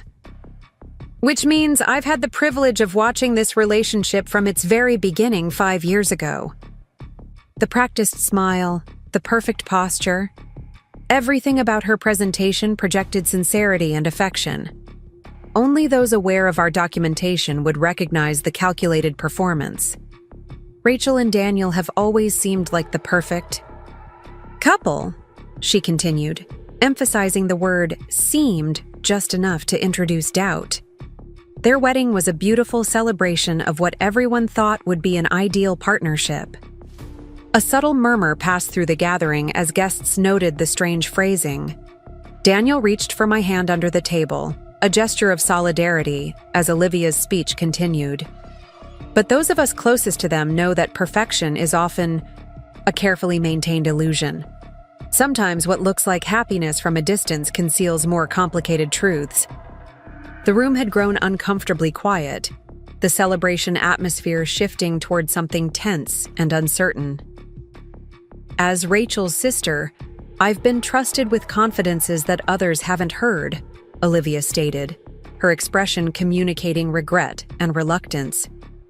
"I've listened when she couldn't speak to others about her concerns and disappointments." I felt Daniel's hand tighten around mine as Olivia placed her champagne glass on the table and reached into her evening bag, withdrawing a folded paper. "I wasn't planning to do this tonight," she said, the practiced spontaneity completely convincing. "But seeing you both pretending that everything is fine when I know otherwise feels dishonest. To you, and to everyone who cares about you." She unfolded the paper slowly, creating maximum dramatic tension. "Rachel, Daniel, I care too much about both of you to remain silent. The truth needs to be acknowledged before you can move forward, either together or apart." The moment had arrived, the confrontation we'd anticipated and prepared for. Olivia had positioned herself exactly as we expected, creating a public situation where her revelation would have maximum impact while appearing to come from concern rather than manipulation. I caught Jason's eye across the room, giving the subtle nod we'd arranged as our signal. As Olivia drew breath to continue her speech, I stood slowly, interrupting her carefully orchestrated moment. "Actually," I said calmly, "I think I should speak first." Olivia's expression flickered with momentary confusion. This wasn't the vulnerable, surprised reaction she had anticipated. "Before you continue," I added, "there's something everyone here should understand about the situation you're about to describe." I nodded toward Jason, who activated our prepared presentation. The lights dimmed slightly as the main screen illuminated with the first image, Olivia's initial letter to Daniel, enlarged for all to see. "These are copies of letters I found 6 months ago," I explained to the silent room. "Letters my sister wrote to my husband." The collective intake of breath from our guests was audible as I walked calmly toward the screen, taking control of the narrative Olivia had attempted to shape. "What most of you don't know is that this isn't an isolated incident," I continued, advancing to the next slide, a timeline showing documented patterns of Olivia's behavior. "My sister has spent years attempting to appropriate pieces of my life." I turned to face Olivia directly, watching as her confident expression dissolved into shock. She hadn't expected this reversal, hadn't anticipated that her own words would be revealed so publicly. "But the truly interesting part isn't the letters themselves," I said, my voice steady despite the emotion of the moment. "It's that Daniel never responded the way you wanted him to." The screen changed again, showing Daniel's documented rebuffs of Olivia's advances, the professional boundaries he maintained, the distance he created, the respect for our marriage he demonstrated repeatedly. "Daniel kept your letters," I explained. to the stunned gathering, not as mementos of an affair, but as evidence of a pattern he was trying to understand and ultimately protect me from. Olivia stood frozen, the paper in her hand seemingly forgotten as her carefully constructed moment collapsed around her. This wasn't the scene she had planned, her role suddenly shifting from concerned sister to exposed manipulator. "Is this true?" my mother asked, rising from her seat with a stricken expression. Olivia looked around the room, seeing faces that had shifted from celebration to shock, from warmth to confusion. The narrative she had controlled for so long was slipping beyond her grasp.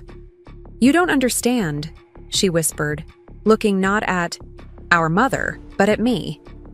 "It was never about Daniel, not really."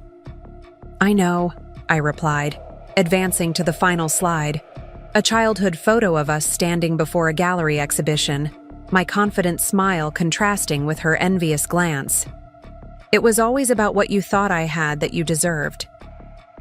What happened next surprised everyone, myself included.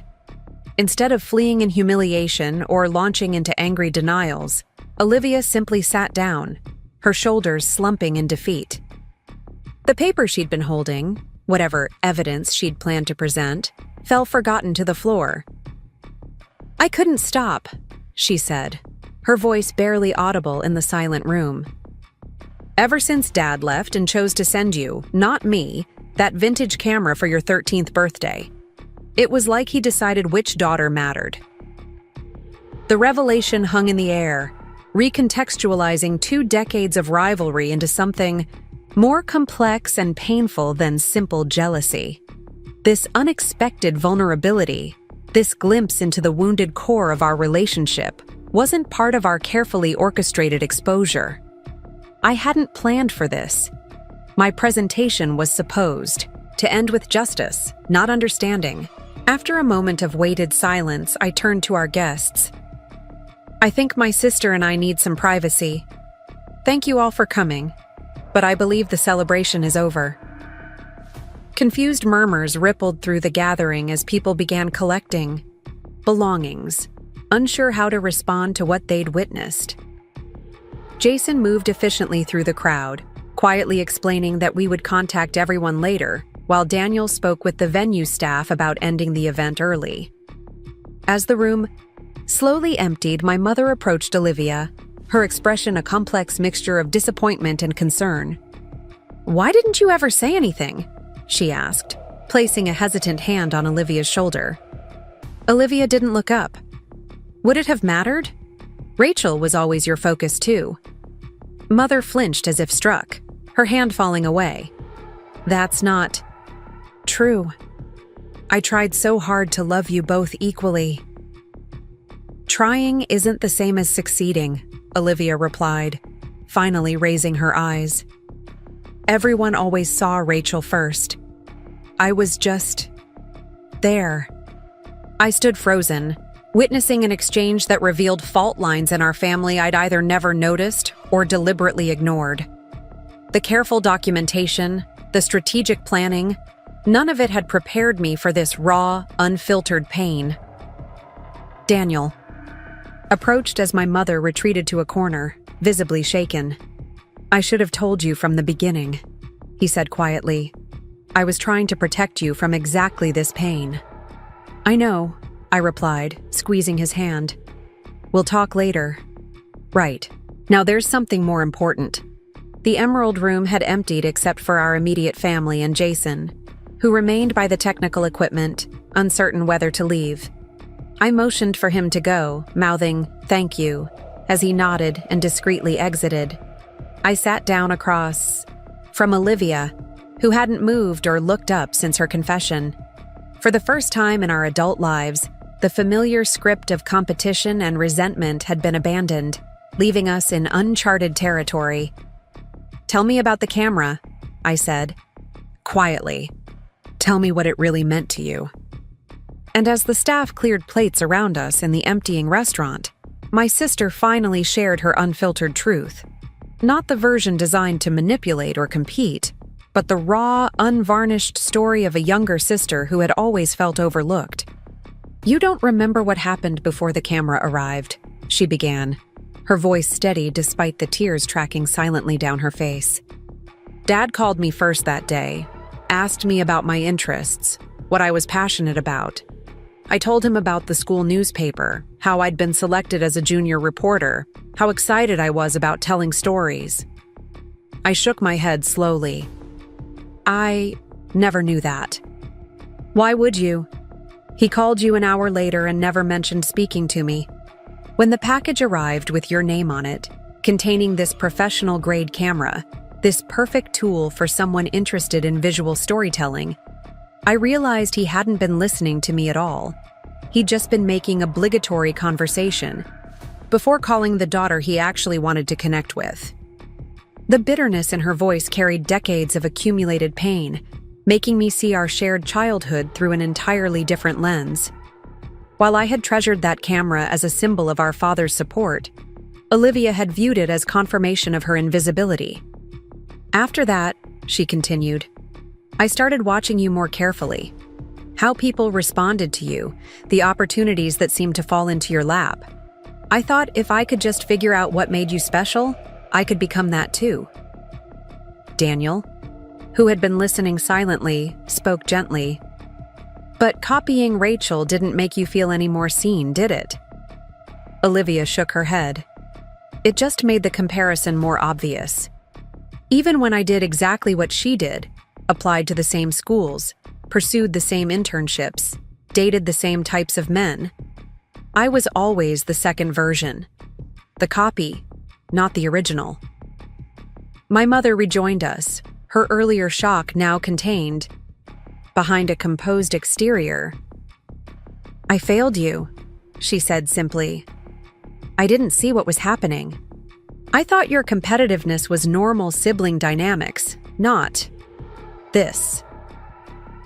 "You saw what I showed you," Olivia replied. "The successful daughter, the one who didn't need special attention because she was doing fine on her own. It was easier than admitting I felt like a shadow." As painful revelations continued emerging, the carefully constructed narrative I'd created about our relationship disintegrated. The villain I'd documented so meticulously was also a victim of circumstance, of perception, and perhaps of my own obliviousness to her struggle. "The letters to Daniel," I said finally, steering us back to the immediate situation. "What were you hoping would happen?" Olivia looked at Daniel directly for the first time since my presentation. "Initially, just to feel chosen, to have someone who clearly valued Rachel choose me instead." She shook her head, a bitter smile forming. "It wasn't even about love or attraction. It was about winning the comparison, just once." "And later?" Daniel prompted gently. "Later, it became a project, a fantasy I couldn't let go. Each letter was another chapter in a story where I finally got to be the protagonist instead of the supporting character. I knew it wasn't real, but it felt more authentic than anything else in my life." The paper she'd dropped earlier lay forgotten on the floor. I picked it up, unfolding it carefully. It wasn't evidence against us as I'd expected, but a resignation letter. Olivia's formal withdrawal from the Hayes Corporation project, effective immediately. "You were planning to leave," I said, surprised by this unexpected turn. She nodded.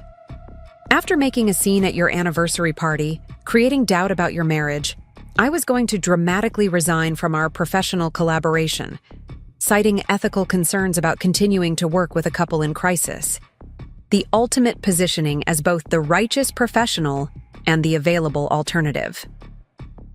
The clinical way she described her planned manipulation was chilling, and yet threaded through it was an undeniable self-awareness, a recognition of her own destructive patterns. "Where would you have gone?" Mother asked. "Seattle," Olivia replied. "I've been offered a position with a major event planning firm there. The opportunity has been open for months, but I couldn't accept it while I was still." She trailed off, gesturing vaguely at the wreckage of her plans. "While you were still focused on becoming me," I finished for her. She nodded. the simple acknowledgement more powerful than any elaboration. As the night deepened around us, the restaurant staff respectfully maintained distance, understanding that something significant was unfolding. Daniel ordered coffee, and we continued talking, not with the strategic purpose of documentation and exposure, but with the halting honesty of people discovering truths long buried beneath performance and pretense. By midnight, exhaustion had replaced adrenaline. Nothing had been resolved, no magical reconciliation achieved, but something fundamental had shifted. The carefully maintained fiction of normal sisterhood had been abandoned, allowing the possibility, however remote, of building something authentic in its place. "I should go," Olivia said finally, gathering her belongings. "I've ruined enough of your anniversary." "Where will you stay tonight?" Mother asked with practical concern. "My apartment. I'll start packing tomorrow. The Seattle offer is still open if I want it." The mention of departure, of Olivia removing herself from our shared context, produced unexpectedly complex emotions. Part of me felt relief at the thought of distance from this painful situation. Another part recognized that geographic separation might prevent any genuine resolution. The bitterness in her voice carried decades of accumulated pain, making me see our shared childhood through an entirely different lens. While I had treasured that camera as a symbol of our father's support, Olivia had viewed it as confirmation of her invisibility. "After that," she continued, "I started watching you more carefully. How people responded to you, the opportunities that seemed to fall into your lap. I thought if I could just figure out what made you special, I could become that too." Daniel, who had been listening silently, spoke gently. "But copying Rachel didn't make you feel any more seen, did it?" Olivia shook her head. "It just made the comparison more obvious. Even when I did exactly what she did, applied to the same schools, pursued the same internships, dated the same types of men, I was always the second version. The copy, not the original." My mother rejoined us, her earlier shock now contained behind a composed exterior.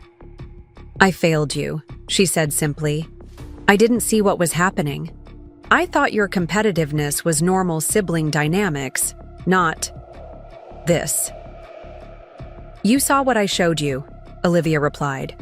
"The successful daughter, the one who didn't need special attention because she was doing fine on her own. It was easier than admitting I felt like a shadow." As painful revelations continued emerging, the carefully constructed narrative I'd created about our relationship disintegrated. The villain I'd documented so meticulously was also a victim of circumstance, of perception, and perhaps of my own obliviousness to her struggle.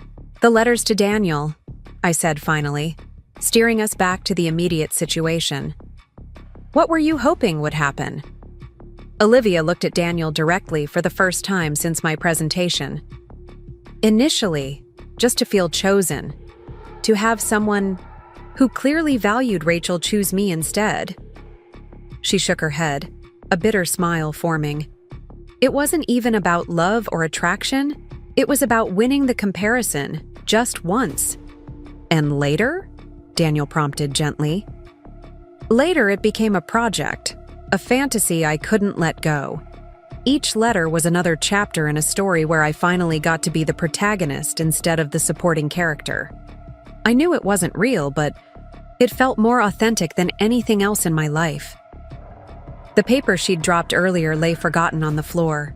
I picked it up, unfolding it carefully. It wasn't evidence against us as I'd expected, but a resignation letter. Olivia's formal withdrawal from the Hayes Corporation project, effective immediately. "You were planning to leave," I said, surprised by this unexpected turn. She nodded. "After making a scene at your anniversary party, creating doubt about your marriage, I was going to dramatically resign from our professional collaboration, citing ethical concerns about continuing to work with a couple in crisis. The ultimate positioning as both the righteous professional and the available alternative." The clinical way she described her planned manipulation was chilling, and yet threaded through it was an undeniable self-awareness, a recognition of her own destructive patterns. "Where would you have gone?" Mother asked. "Seattle," Olivia replied. "I've been offered a position with a major event planning firm there. The opportunity has been open for months, but I couldn't accept it while I was still—" She trailed off, gesturing vaguely at the wreckage of her plans. "While you were still focused on becoming me," I finished for her. She nodded, the simple acknowledgement more powerful than any elaboration. As the night deepened around us, restaurant staff respectfully maintained distance, understanding that something significant was unfolding. Daniel ordered coffee and we continued talking, not with the strategic purpose of documentation and exposure, but with the halting honesty of people discovering truths long buried beneath performance and pretense. By midnight, exhaustion had replaced adrenaline. Nothing had been resolved, no magical reconciliation achieved, but something fundamental had shifted. The carefully maintained fiction of normal sisterhood had been abandoned, allowing the possibility, however remote, of building something authentic in its place. "I should go," Olivia said finally, gathering her belongings. "I've ruined enough of your anniversary." "Where will you stay tonight?" Mother asked with practical concern. "My apartment. I'll start packing tomorrow. The Seattle offer is still open if I want it."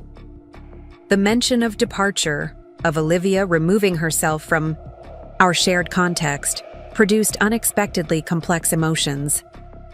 Part of me felt relief at the thought of distance from this painful situation.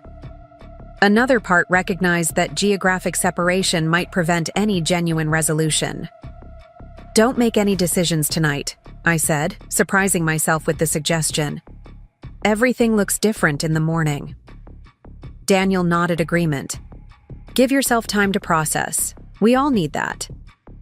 Outside the Emerald Room, our small group separated with awkward goodbyes. None of the usual hugs or casual physical affection that normally marked family partings.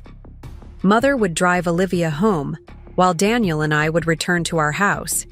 The celebration we'd planned now transformed into something entirely different. As we watched them drive away, Daniel wrapped his arm around my shoulders. "Not exactly the anniversary we expected." "No," I agreed, leaning into his support. "But maybe more honest than a perfect celebration would have been." Back home, we moved through familiar routines with strange detachment. Hanging up formal clothes, removing jewelry, washing away makeup. The physical reminders of the evening's intended celebration seemed to belong to different people, from a different timeline where the night had unfolded according to plan. Sitting on our bed, still in my slip, I felt the delayed impact of everything we'd experienced. "I don't know what to feel," I admitted as Daniel joined me. "Vindicated? Sad? Relieved? All of it at once?" "I think that's normal," he replied, taking my hand. "Nothing about this situation fits into simple categories." For months we documented her behavior, planning for this confrontation. But now that it's happened, I keep thinking about that camera, about Dad's call to her first, about all the times I might have contributed to her feeling invisible without even realizing it. Daniel considered this carefully, acknowledging, "Her pain doesn't invalidate the reality of her actions. Both things can be true simultaneously. She was hurt, and she responded to that hurt in manipulative, inappropriate ways." "I know," I said, "but understanding the source changes how I see everything that followed." We fell asleep, still talking. The neat resolution we'd anticipated replaced by complex questions without easy answers. Whatever happened next wouldn't follow any strategic plan or documentation protocol. We were in uncharted emotional territory. The following morning brought practical concerns to replace philosophical ones. Our phones contained dozens of messages from concerned guests, each requiring some response. The venue needed instructions about the gifts still waiting there. Normal life continued, despite the seismic shifts in our personal landscape. We should craft a simple statement, Daniel suggested over coffee. Something that acknowledges what happened without sharing private details. I nodded, grateful for his practical approach. Something that respects both the truth and Olivia's dignity. Together, we composed a brief message for friends and family who had witnessed the confrontation. Thank you for sharing our anniversary celebration, which took an unexpected turn. We're working through important family matters privately and appreciate your understanding and discretion during this time. We'll be in touch individually once things settle. The careful wording felt appropriate, honest without being exposing, acknowledging reality without inviting speculation. Daniel sent it from his account while I made coffee, the ordinary domestic action grounding me amid emotional turmoil. By mid-morning, Megan had called, her concern evident even through her careful restraint. I heard from Jason what happened after most of us left, she said. Are you okay? I'm processing, I replied truthfully. Nothing turned out the way we expected. Do you need anything? Company? Distance? Alcohol? Her offer made me smile despite everything.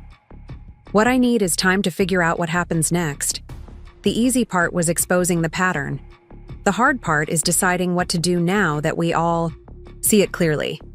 Whatever you decide, I'm here, she promised before ending the call. Shortly after noon, my mother called. Her voice carried the weight of a sleepless night. Olivia's packing, she said without preamble. She's accepted the Seattle position starting next week. The news wasn't surprising, but still landed with unexpected impact. That's probably best for everyone, I said, though uncertainty colored my tone. Is it? Mother asked quietly. Running away doesn't solve the underlying issues.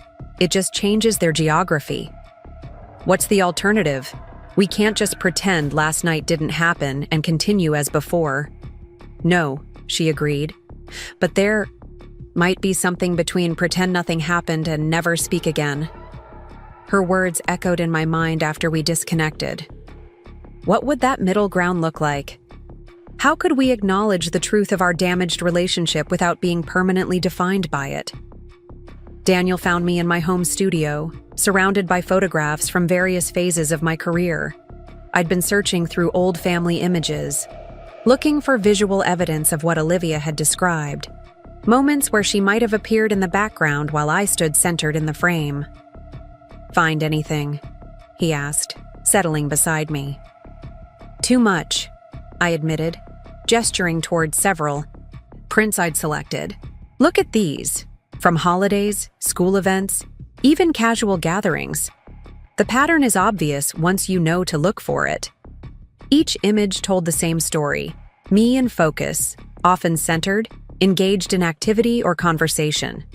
Olivia slightly peripheral, watching rather than participating, her expression containing varying degrees of the same emotion, a hunger for inclusion. I never saw it, I said, the weight of this blindness settling heavily. All these years, I thought she was trying to take what was mine. I never considered she was trying to be seen the way I was. Daniel studied the photographs thoughtfully. Recognition doesn't come naturally to everyone. Some people have to fight for it. But fighting the way she did, through manipulation and deception, that can't be justified, right? No, he agreed. Her methods were wrong, but acknowledging why she chose them doesn't excuse the choices. It just helps us understand them. Understanding. The word kept returning in different contexts. Understanding as knowledge, as compassion, as the foundation for whatever might come next. That afternoon, I made a decision that wasn't part of any strategic plan or documentation, protocol. I drove to Olivia's apartment without calling ahead, without preparing what I would say. The carefully controlled approach that had defined our recent interactions needed to be abandoned if anything authentic was to emerge. When she opened the door, surprise registered briefly before her expression closed. She looked exhausted, hair pulled back carelessly, wearing clothes I'd never seen. simple jeans and a faded university sweatshirt without her usual attention to style. "Rachel," she acknowledged flatly, "I wasn't expecting you." Behind her, the apartment was in disarray, moving boxes stacked against walls, shelves partially emptied. The rapid dismantling of her Portland life was already well underway. "Can I come in?" I asked simply. She hesitated, then stepped aside without enthusiasm. "It's a mess." "I don't mind." Inside, I saw further evidence of hasty packing, clothing draped over furniture, books sorted into keep and donate piles, kitchen items wrapped in newspaper. The speed of her preparations suggested urgency beyond professional necessity. "Mom said you accepted the Seattle position," I said, settling on the only chair not covered with belongings. Olivia nodded, remaining standing. "I start Monday. They're arranging temporary housing until I find something permanent." "That's fast." "It's necessary," she replied with uncharacteristic directness. "Being here isn't sustainable anymore." The word choice was revealing, not just uncomfortable or painful, but fundamentally unsustainable, as if her existence in Portland, in proximity to me, required energy she no longer possessed. "I brought something," I said, opening my bag and removing a small photo album. "I found these this morning." Olivia took it reluctantly, as if expecting another form of evidence against her. Instead, she found childhood photographs she'd never seen, images from my perspective showing moments we'd shared. Unlike the formal portraits or staged holiday pictures that filled our mother's albums, these were casual snapshots I'd taken with my first simple camera, before Dad's professional gift had arrived. "I don't remember these," she said, turning pages slowly. "I was experimenting with photography even before the Nikon," I explained. "These were from my first point and shoot. Nothing special technically, but they show something important." The early images revealed a different dynamic than our later relationship. Olivia laughing unself-consciously, showing me her drawings, the two of us building elaborate blanket forts or staging backyard performances. There was connection, joy, even collaboration before the patterns of comparison and competition emerged. "We weren't always what we became," I said quietly. "Something changed, and neither of us knew how to change it back." Olivia closed the album, her composure faltering slightly. "Why did you bring these? What's the point now?" "I'm not sure," I admitted. "Maybe just to remember that there was something real before everything got complicated, that we weren't always defined by comparison." She returned the album without comment, but her expression had softened marginally. "I need to finish packing. The moving company comes tomorrow." I understood the dismissal but didn't immediately move to leave. The Hayes Corporation still needs both photography and event planning for their anniversary. I could recommend another planner or what? She asked when I hesitated. "Or we could still collaborate, just with more distance. You in Seattle, me here, professional boundaries, clear communication." Olivia's surprise was evident. "After everything that happened, you'd still work with me?" "Professionally, your work has always been exceptional," I acknowledged. "What happened between us personally doesn't change that fact." For the first time since I'd arrived, genuine emotion crossed her face. Confusion mingled with something like hope. "I don't understand why you'd offer that." "Because running away solves nothing," I said, echoing my mother's words. "Changing geography doesn't address the underlying issues. And you think a professional collaboration would?" "No," I admitted. "But it might be a starting point for something different. Not pretending nothing happened, but not defined exclusively by what went wrong either." Olivia considered this, her natural strategic thinking visibly engaged. "It would be complicated. People talk. After your anniversary party, there are already rumors." "Let them talk," I replied with unexpected conviction. "We know the truth, all of it, not just the parts that fit neatly into villain and victim. Categories. She didn't immediately agree, but didn't refuse either. Progress compared to the closed defensiveness of her initial greeting. I'll think about it. It wasn't much, but it was something. A small opening where before there had been only endings. I stood to leave, having accomplished what felt possible for one difficult conversation. At the door, Olivia stopped me with an unexpected question. The camera. Do you still have it? Dad's Nikon? Yes. It's in my studio. Do you still use it? I shook my head. It's film, not digital. I keep it for sentimental reasons, but my professional work requires different equipment now. She nodded thoughtfully. It's strange how objects take on meaning far beyond their practical use. That camera came to represent everything I thought I wasn't. Chosen, valued, seen. And everything I thought I was, I added, understanding. Dawning. Maybe we were both wrong about what it actually meant. This shared insight, small but significant, felt like the first genuinely mutual understanding we'd reached. Not one dictating to the other, not strategic positioning, just two people recognizing a common misconception. As I drove home, the encounter replayed in my mind. No dramatic reconciliation had occurred, no tearful embraces or profound revelations beyond what we'd already acknowledged.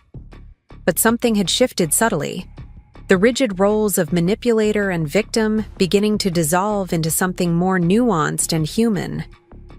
Daniel was waiting when I returned, concern evident in his expression. How did it go? Not great. Not terrible, I replied honestly. Somewhere in between. She's still leaving, but we talked about potentially collaborating on the Hayes project remotely. His surprise matched Olivia's. That's unexpected. Are you sure that's wise? I'm not sure of anything right now, I admitted. But complete separation feels like running away from something we need to face, even if facing it is painful and complicated. We spent the evening sorting through anniversary gifts that Jason had collected from the venue. Beautiful objects, and thoughtful messages now awkwardly disconnected from the celebration they were intended to commemorate. Each card offering congratulations on 5 wonderful years carried unintended irony given how the evening had actually unfolded. What do we do about the anniversary itself? Daniel asked as we organized the gifts. The actual date is still 3 days away. I hadn't considered this practical reality, that the party had preceded our actual wedding anniversary. The date still required acknowledgement, despite everything that had happened. Something private, I suggested. Just us. Maybe at Cannon Beach, where you proposed. A reset of sorts. Daniel nodded thoughtfully. A reminder of why we're together in the first place, before all the complications. The simplicity of this approach appealed to both of us. No elaborate celebration or public performance, just authentic connection away from the context that had recently defined our experience. That night, as we prepared for bed, Daniel raised a question that had clearly been troubling him. Do you regret how we handled everything? The documentation, the strategic planning, the public exposure? I considered this carefully. I regret not understanding sooner what was actually happening with Olivia. If I'd recognized the underlying dynamics years ago, maybe we could have addressed them before they became so destructive. That's not what I asked, he noted gently. I know, I acknowledged. The truth is, I don't regret the exposure itself. Olivia's behavior was manipulative and inappropriate. It needed to be addressed directly. But I wish we'd found a way to do it privately first, giving her an opportunity to explain her perspective before it became public. Daniel nodded. The public dimension changed everything, made it about shame and humiliation rather than understanding and boundaries. Exactly. We were so focused on documenting the pattern that we didn't consider the human impact of how we revealed it. This realization that our technically correct approach had lacked emotional intelligence settled between us as an Important lesson. Being right didn't always lead to the best outcome, especially when complex human relationships were involved. The following day brought an unexpected development. While reviewing project files for upcoming work, I received an email from Olivia with Hayes Corporation event in the subject line. Opening it revealed not a resignation, but a detailed proposal for how we might collaborate remotely on the project. Her handling client communications and overall event design from Seattle. Me managing the photography and visual elements from Portland. The proposal was meticulously professional, with clear delineation of responsibilities, communication protocols, and contingency plans. No personal content, no mention of our history or recent confrontation, just thoughtful, strategic planning for a successful project. I forwarded it to Daniel with a simple question. Progress? His reply came quickly. Maybe. Professional? Engagement with clear boundaries might be the safest territory for rebuilding trust. Trust. The word carried significant weight given recent events. Could genuine trust ever be re-established after such fundamental betrayal? Or were we simply creating a structured framework for cordial interaction without the emotional foundation trust required? I responded to Olivia's proposal with equal professionalism, accepting the outlined approach and suggesting a video conference the following week to align on specifics. Her acknowledgement came within minutes, brief, businesslike, without emotional content. This new dynamic, clinically professional where we had once been performatively intimate, felt strange but also clarifying. The pretense of normal sisterhood had been abandoned, allowing for interaction based on actual circumstances rather than maintained fiction. That evening, an unexpected package arrived via courier. Inside was a worn leather case containing a SAI, vintage Hasselblad medium format camera, an older professional model, meticulously maintained but showing signs of regular use. The accompanying note, handwritten on Olivia's personal stationery, contained just 4 lines. Found in Dad's storage. Unit after Mother sold the house. Apparently purchased for me the same year you received the Nikon. Never delivered. Some truths arrive too late to change the past, but might still inform the future. Oh. I stood in our living room, holding both note and camera, understanding immediately the significance of this discovery. Our father had indeed purchased gifts for both daughters, different tools reflecting different interests, mine in visual documentation, Olivia's in storytelling through images. But only one had been delivered, creating a narrative of preference and exclusion that shaped decades of relationship dynamics. Daniel examined the camera carefully. It's a storyteller's tool, more deliberate, more composed than a photojournalist's camera like your Nikon, perfect for someone interested in crafting visual narratives rather than capturing candid moments. The distinction wasn't coincidental. Our father had seen different strengths in his daughters, selected different tools to support those distinct talents.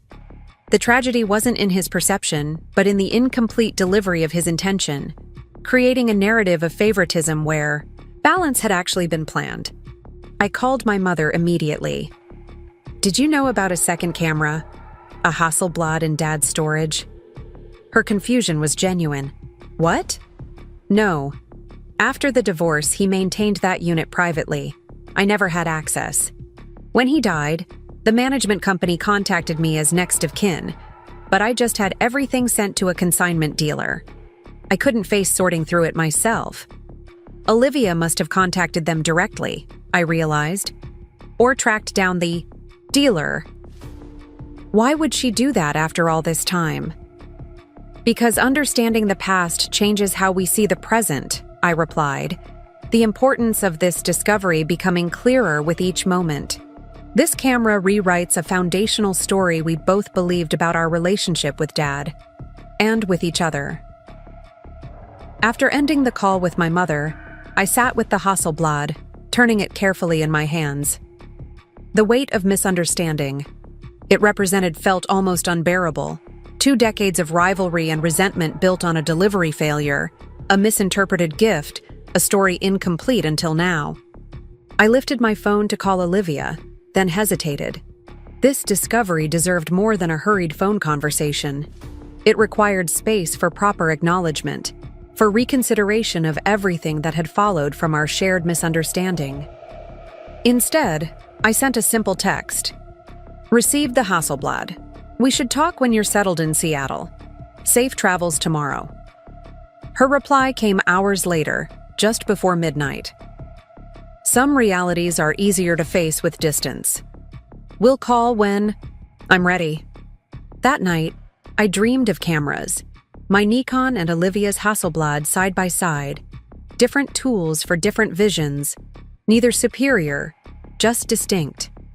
In the dream, we were photographing the same subject from different perspectives, creating complementary images rather than competing ones. I woke with the realization that this might be the healthiest metaphor for our relationship moving forward. Not one replaced by the other, not one dominant while the other faded to background, but parallel perspectives offering different values to the broader picture. While I couldn't undo the public confrontation at our anniversary party or erase the years of manipulation and resentment, this new understanding created possibility where before there had been only painful certainty. The wooden box of letters remained real, as did Olivia's inappropriate pursuit of Daniel. But the context for understanding those actions had expanded, becoming more complex and human than our documentation had acknowledged. The morning of our actual anniversary dawned clear and bright. By mutual agreement, Daniel and I had postponed our Cannon Beach trip until the following weekend, choosing instead to spend the day engaged in normal routines, work commitments, household tasks, simple togetherness without performance or expectation. As I prepared for a client meeting, my phone chimed with a notification from a shipping company. Olivia's belongings had been loaded and were en route to Seattle. The geographic separation we'd discussed was becoming physical reality, creating distance that might allow for clearer perspective on both sides. Daniel kissed me goodbye as he left for his office, the familiar gesture carrying renewed meaning after recent events. "Happy anniversary," he said simply. Not what we expected, but still ours. Still ours, I echoed, understanding the profound truth in those two words. Despite manipulation, despite deception, despite exposure and confrontation, what remained between us was authentic, strengthened rather than weakened by the challenges we'd faced together. As I drove to my studio, I passed the Emerald Room, site of our interrupted celebration. The venue appeared ordinary in daylight, giving no indication of the personal drama that had unfolded within its walls. Life continued around the spaces, where our private realities had collided so publicly. My phone rang as I parked outside Captured Moments photography. Olivia's name appeared on the screen, unexpected given her message about calling when settled in Seattle. I answered with cautious curiosity. "I'm at the airport," she said without preamble. "About to board. I just wanted to say something before I go." "I'm listening," I replied, remaining in my car rather than entering the studio. "I've spent my entire life trying to be you," she said, her voice steady despite the emotional content. "Copying your choices, your style, your interests. Even my pursuit of Daniel wasn't really about him. It was about having something you valued." I waited, sensing she needed to complete this thought without interruption. "I don't know who I actually am without that framework," she continued. "That's what Seattle represents, a chance to discover an identity that isn't defined by comparison to you." The honesty of this acknowledgement, unstrategic, unmanipulative, felt like the first wholly authentic communication we'd shared in years. "I think that's important," I said carefully, "for both of us. The Haze Project collaboration is still on the table if you want it," she added.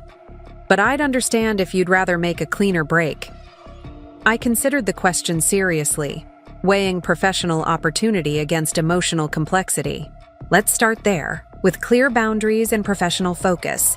See if we can build something functional before attempting anything more complicated. One step at a time, she agreed. They're calling my flight. I should go. Olivia from across the gallery, noting how completely her external presentation had transformed. She moved through the space with confident purpose, engaging with guests about design concepts and artistic intentions without once glancing in my direction to check her performance or gauge my reaction. The habitual comparison that had characterized our interactions for decades had been replaced by genuine self-possession. When she approached to discuss a lighting adjustment, her professional demeanor carried none of the performative affection or calculated warmth that had characterized our previous interactions. Instead, there was straightforward competence and clear communication, both refreshing in their authenticity. "The Seattle Times reviewer just arrived," she said, checking something on her tablet. "Gallery 3 still needs some lighting adjustments for the projection sequence. The current setting is washing out the transitional images." "I'll handle it," I replied, our working dynamic now comfortable in its clarity. "Your event staff has the reception timing coordinated?" She nodded, consulting her schedule. "Everything's on schedule. The catering team is setting up in the West alcove with the formal remarks scheduled for 8:30. Oh, and Mom just texted. Her flight landed. She'll be here within the hour." Mother's planned attendance represented another milestone in our evolving family dynamic. Her initial reaction to the anniversary party confrontation had been profound shock, followed by complicated grief, not just for the exposure of Olivia's behavior, but for her own role in our dysfunctional relationship patterns. "I missed so many signs," she had admitted during a difficult conversation 6 months earlier, her hands wrapped tightly around a coffee cup as we sat in my Portland studio. I interpreted Olivia's competitiveness as ambition and drive, qualities I thought were positive.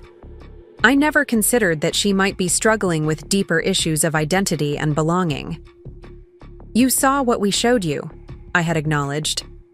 I never talked about the patterns I noticed because they seemed like normal sibling rivalry, just more intense because of our personalities. Mother had shaken her head slowly.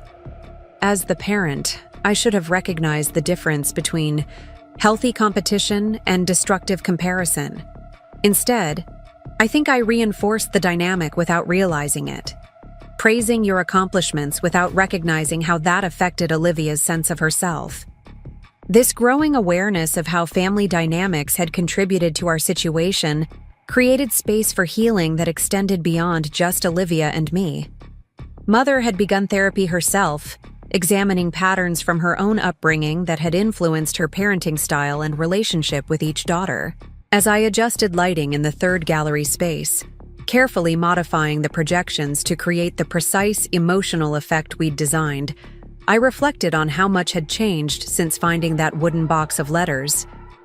The documentation that had once seemed like irrefutable evidence of villainous behavior now represented just one chapter in a more complex story. Significant, but no longer defining. The Hayes Corporation exhibition had catalyzed something unexpected in both our professional and personal relationship. Working from different cities had created space for individual development while maintaining connection through shared purpose. The physical distance proved crucial, allowing Olivia to develop an identity separate from comparison while enabling me to see her more clearly without the distorting lens of proximity and history. Daniel joined me as I finished the lighting adjustments, his presence a steady constant throughout this evolving situation.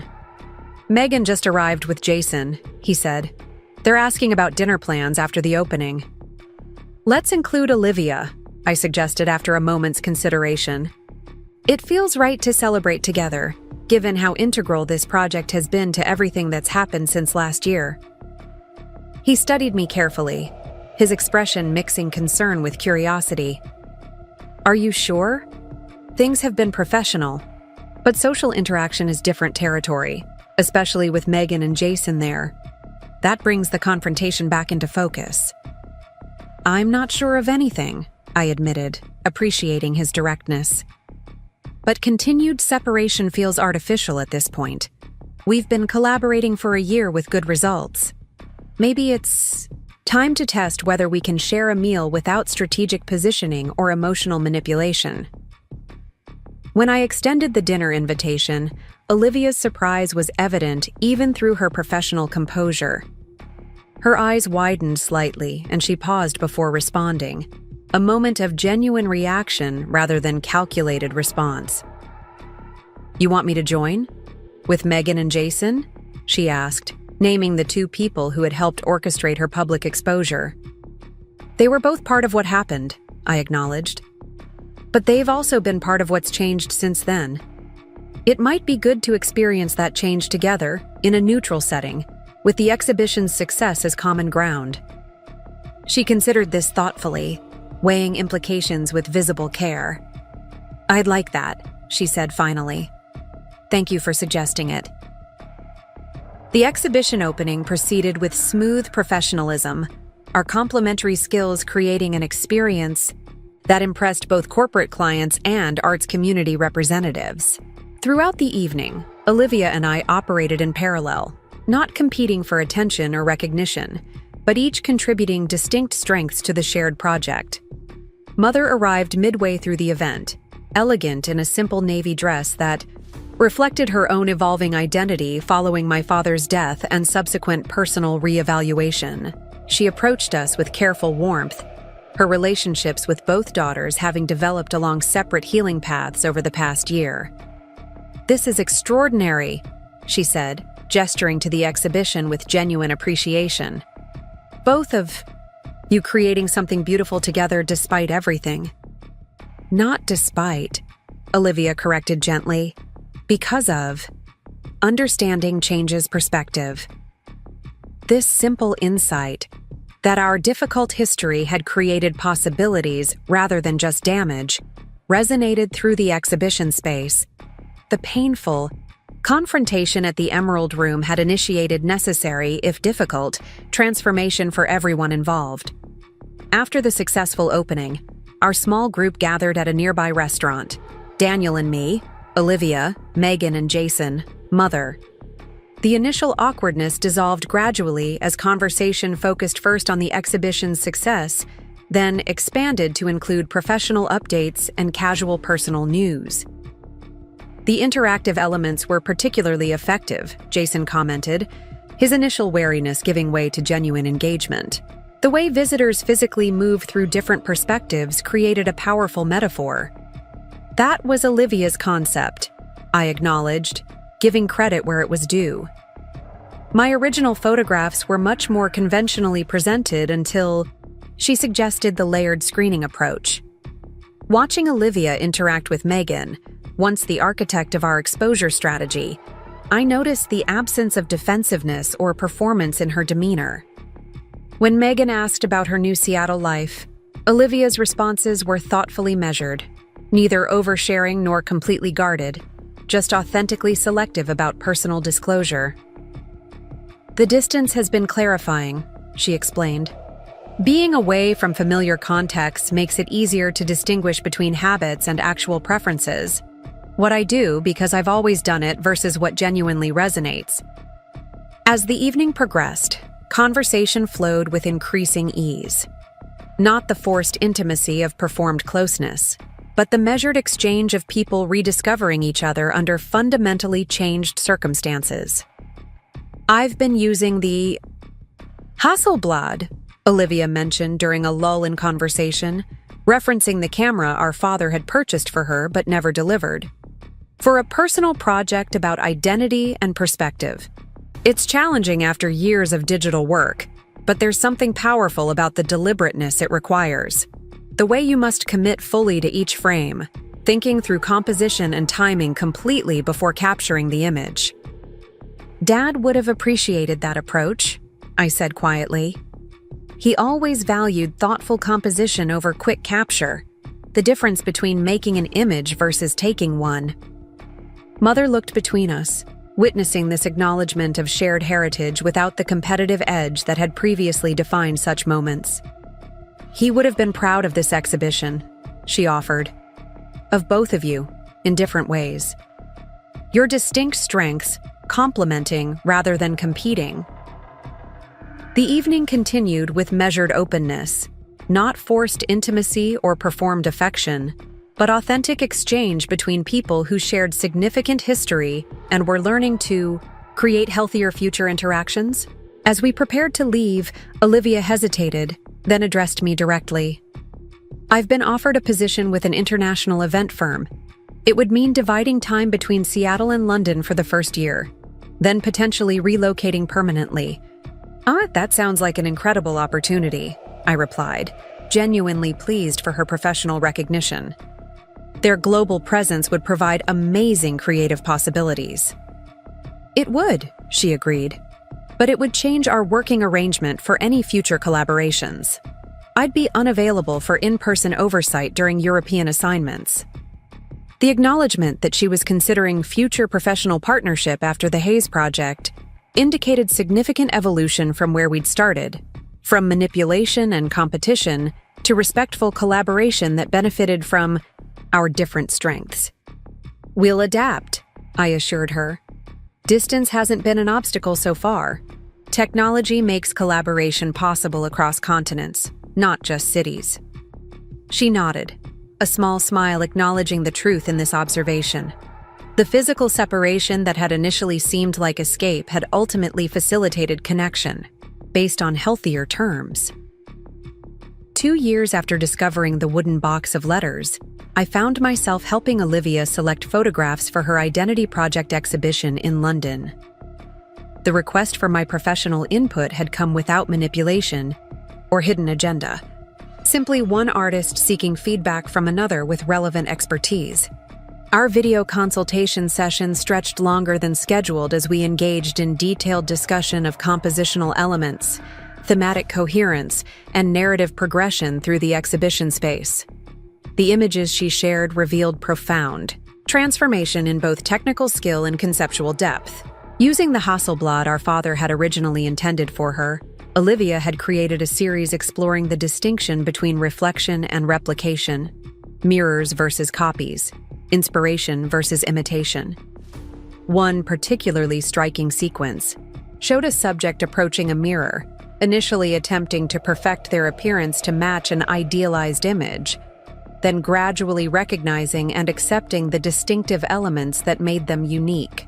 These are extraordinary, I said, studying a particularly powerful triptych showing fragmented reflections gradually resolving into a coherent whole. Especially this sequence showing the disintegration and reassembly of self-image. The technical execution supports the conceptual foundation perfectly. I couldn't have created them without everything that happened, she acknowledged, her expression thoughtful on my screen. The separation forced me to discover who I am without reference to you or anyone else. It was painful, but necessary. This honest assessment, neither minimizing past behavior nor dwelling in perpetual shame, characterized our evolved communication. The manipulation and deception documented in Daniel's wooden box remained factual history, but no longer functioned as the defining narrative of our relationship. When Olivia invited us to the London opening 6 months later, the decision to attend felt natural rather than forced. Daniel and I made the trip an extended vacation, combining professional networking with personal exploration of a city we both loved, but had never properly experienced together. The gallery in East London occupied a converted warehouse space, its industrial elements preserved while accommodating the technical requirements of contemporary exhibition. Olivia had transformed the environment with characteristic attention to detail, lighting designed to enhance emotional impact, pathways that guided visitors through a carefully sequenced narrative, interactive elements that invited personal engagement with abstract concepts. The central installation featured a corridor of mirrors arranged at varying angles, creating multiplied reflections that gradually shifted as viewers moved through the space. Each visitor experienced a unique visual journey based on their path and pace, a powerful metaphor for the subjective nature of identity formation. "The technical execution is impressive," a British curator commented as we observed visitors, engaging with the installation. "But what elevates it is the emotional authenticity informing the concept. This comes from lived experience, not just intellectual exploration." Watching Olivia move confidently through the crowd, articulating her creative vision, receiving praise from international critics, connecting with fellow artists, I recognized how completely she had transformed from character in someone else's story to author of her own. "Your sister's work is remarkable," a gallery owner observed, unaware of our complicated history. "The exploration of authentic self versus performed identity feels particularly relevant in our digital age, where so many construct themselves for external validation." "Yes," I agreed. "She brings unique perspective to questions of how we construct ourselves in relation to others." Later that evening, as we celebrated the successful opening at a small restaurant near the Thames, Olivia raised her glass in a simple toast. "To Parallel Visions," she said, echoing the title of our first collaborative exhibition. "And to the freedom of creating your own story instead of trying to live in someone else's." Daniel and I joined the toast, appreciating the journey encapsulated in that simple phrasing. The wooden box that had once contained evidence of manipulation now represented a turning point rather than a conclusion. The moment when uncomfortable truth created possibility for authentic transformation. 3 years after the confrontation, at the Emerald Room, professional collaboration had expanded into cautious personal reconnection. When Olivia announced her engagement to William, a British architectural historian she'd met through her international work, the invitation to her intimate London wedding arrived with a handwritten note acknowledging our complex history. "I'd understand if you preferred not to attend," she wrote. "Our history is complicated, and celebrating a marriage might trigger difficult memories given how our last shared celebration unfolded. But I've learned the importance of authentic connection, and I'd value your presence if you feel comfortable sharing this milestone." The thoughtfulness of this approach, acknowledging reality while creating space for autonomous choice, reflected how profoundly our interaction patterns had evolved. No manipulation, no strategic positioning, just honest communication with respect for boundaries and awareness of potential emotional complexity. Daniel and I decided to attend, recognizing the significance of supporting this new chapter in Olivia's life. The ceremony in a historic Chelsea venue reflected her distinct aesthetic. Architectural elegance combined with thoughtful detail, nothing borrowed or imitative, but clearly expressing her personal vision. The small gathering included primarily London colleagues and new friends, with only Mother joining us from the family side. The intimacy of the celebration created natural opportunities for meaningful interaction rather than performative family dynamics. William, a thoughtful man, with quiet confidence and genuine intellectual curiosity, complemented Olivia perfectly. Their relationship had developed entirely outside the context of our complicated history, providing her with partnership based on who she had become rather than who she had been. "He knows everything," she confided during a private moment at the reception. "About the letters, the confrontation, all of it. I couldn't build something authentic while hiding significant parts of my history." "How did he respond?" I asked, genuinely curious about how someone outside our family system would perceive the situation. "With compassion," she replied, "not excusing the behavior, but understanding the context and valuing the growth that followed. He sees me as I am now, while acknowledging the path that brought me here." This integration of past and present, neither denying history nor being limited by it, characterized Olivia's new life. Her professional success, creative development, and personal relationships all reflected someone who had done the difficult work of authentic transformation. During the celebration, I found myself standing beside my sister as she received congratulations, from international friends and colleagues. Many knew nothing of our history, seeing only two women with similar features but different styles, connected by blood but distinct in presence. "Thank you for coming," Olivia said quietly. "It means more than I can adequately express." "I wouldn't have missed it," I replied truthfully. "You've created something beautiful, not just today, but in your life." She smiled, the expression genuine rather than calculated. I had to lose myself completely before I could find who I actually am. As painful as that process was, I'm grateful for where it led.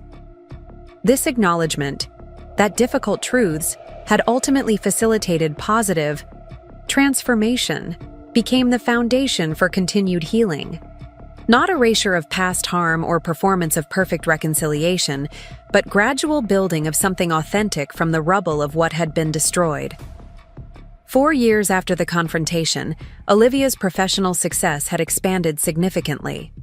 Her international firm had promoted her to creative director for European operations, a position that recognized both her technical expertise in event design and her emerging artistic vision. Meanwhile, my photography studio had evolved to include therapeutic applications, using visual documentation to help people process significant life transitions.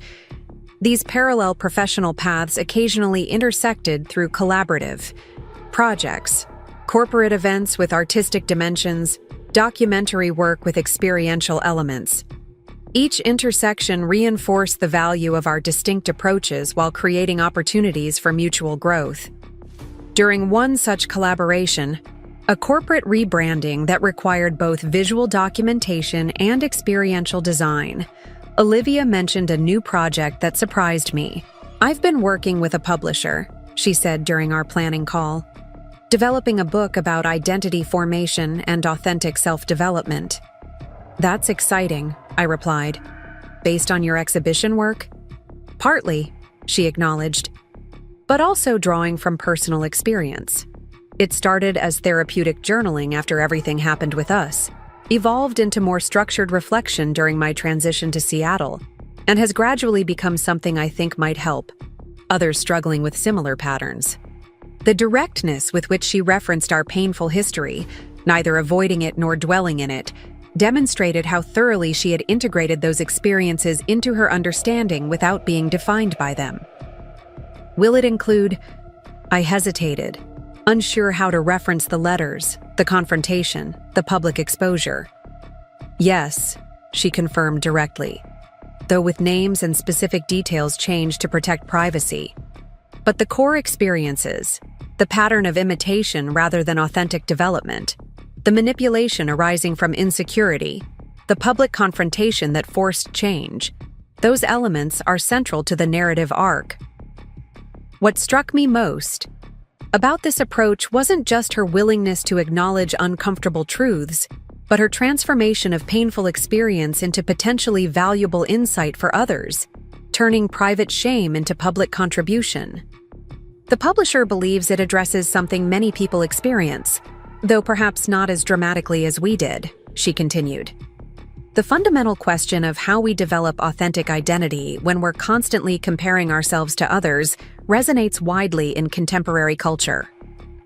This perspective, seeing our specific situation as an extreme version of common human struggles, created meaningful context for what might otherwise remain simply painful personal history. 5 years after discovering the wooden box of letters, I found myself preparing to welcome Olivia and William to Portland. Their first visit since relocating permanently to London represented another step in our ongoing navigation of complex family dynamics. I moved through our home with careful attention, preparing the guest room that had once been my home studio before I moved operations downtown. Fresh linens, flowers from our garden, space cleared in the closet for their belongings, practical preparations that also served as meditation on how much had changed since Olivia had last visited. "Are you nervous?" Daniel asked, observing my methodical arrangements. "Not nervous exactly," I replied, considering the question. "Just aware that this is uncharted territory. Having Olivia in our home, not as the person she was 5 years ago, but as who she's become since then. And meeting William properly, beyond the brief interactions at their wedding.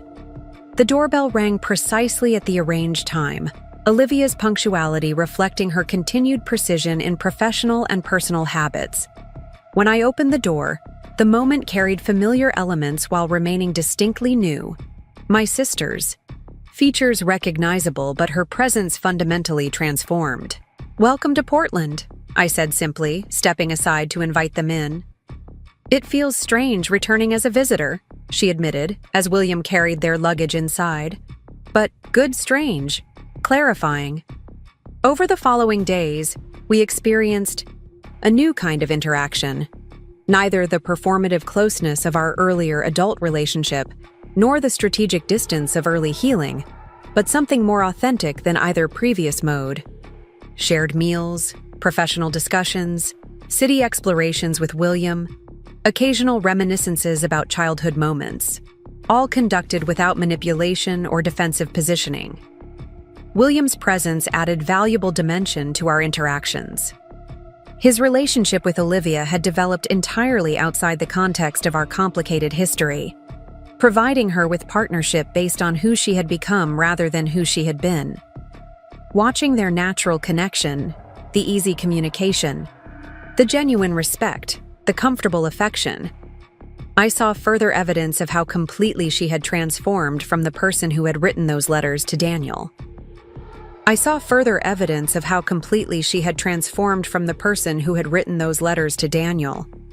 One evening, while the men were engaged in detailed conversation about architectural preservation, Daniel's professional interest, aligning with William's academic expertise, Olivia and I found ourselves alone on the back deck, Portland's skyline glittering beyond the garden. "I brought something to show you," she said, retrieving her tablet from inside. "My publisher sent the final cover design yesterday." The screen illuminated with a striking image, a book cover featuring one of her Hasselblad photographs above. The title, "Borrowed Identity, Breaking the Cycle of Comparison and Finding Authentic Self."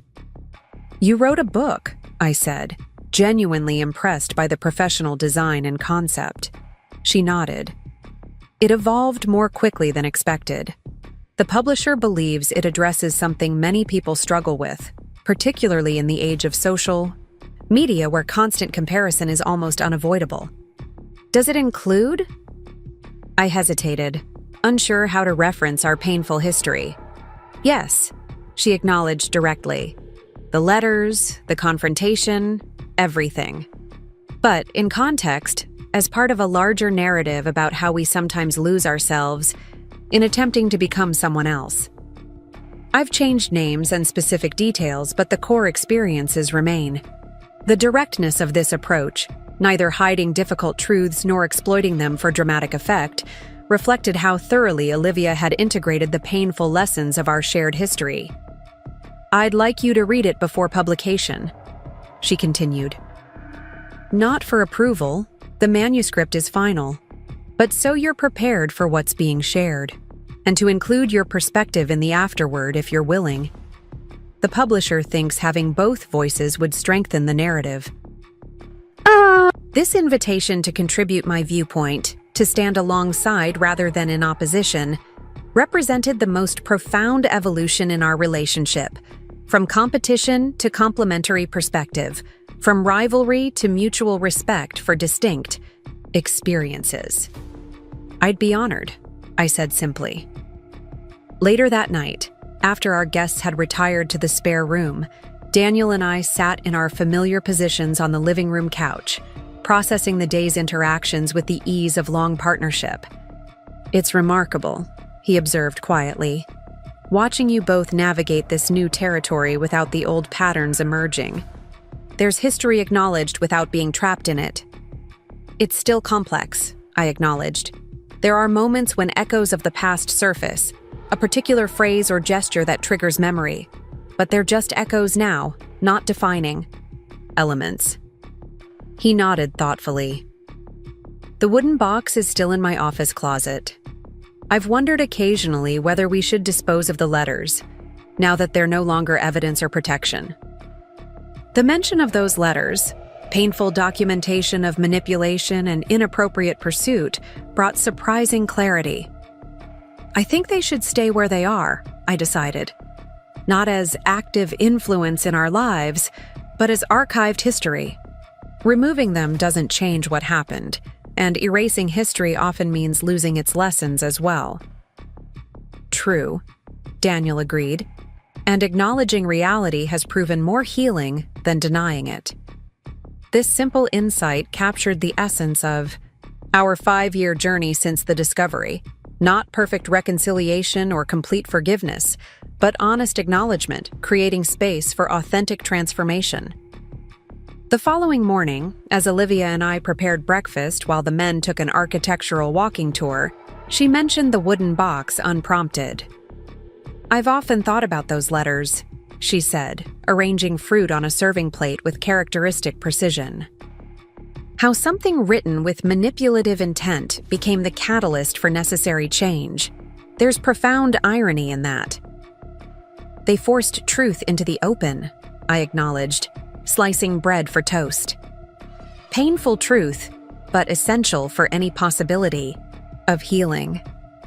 She nodded, her movements deliberate and thoughtful. In my book, I describe them as both my greatest shame and my ultimate liberation. Without their discovery, I might have continued indefinitely, losing myself more completely with each attempt to become someone else. The wooden box that had once contained evidence of betrayal had ultimately facilitated something neither of us could have imagined when I first discovered it. Not just exposure of manipulation, but transformation of underlying patterns that had damaged both our lives in different ways. As we carried breakfast to the sunlit dining table, the parallel paths of our lives seemed momentarily visible, distinct, trajectories sharing origin points, but developing according to individual vision rather than competitive comparison. To authentic selves, Olivia suggested, raising her coffee cup in casual toast. And to the difficult truths that help us find them, I added, completing the acknowledgement of our complex, ongoing journey.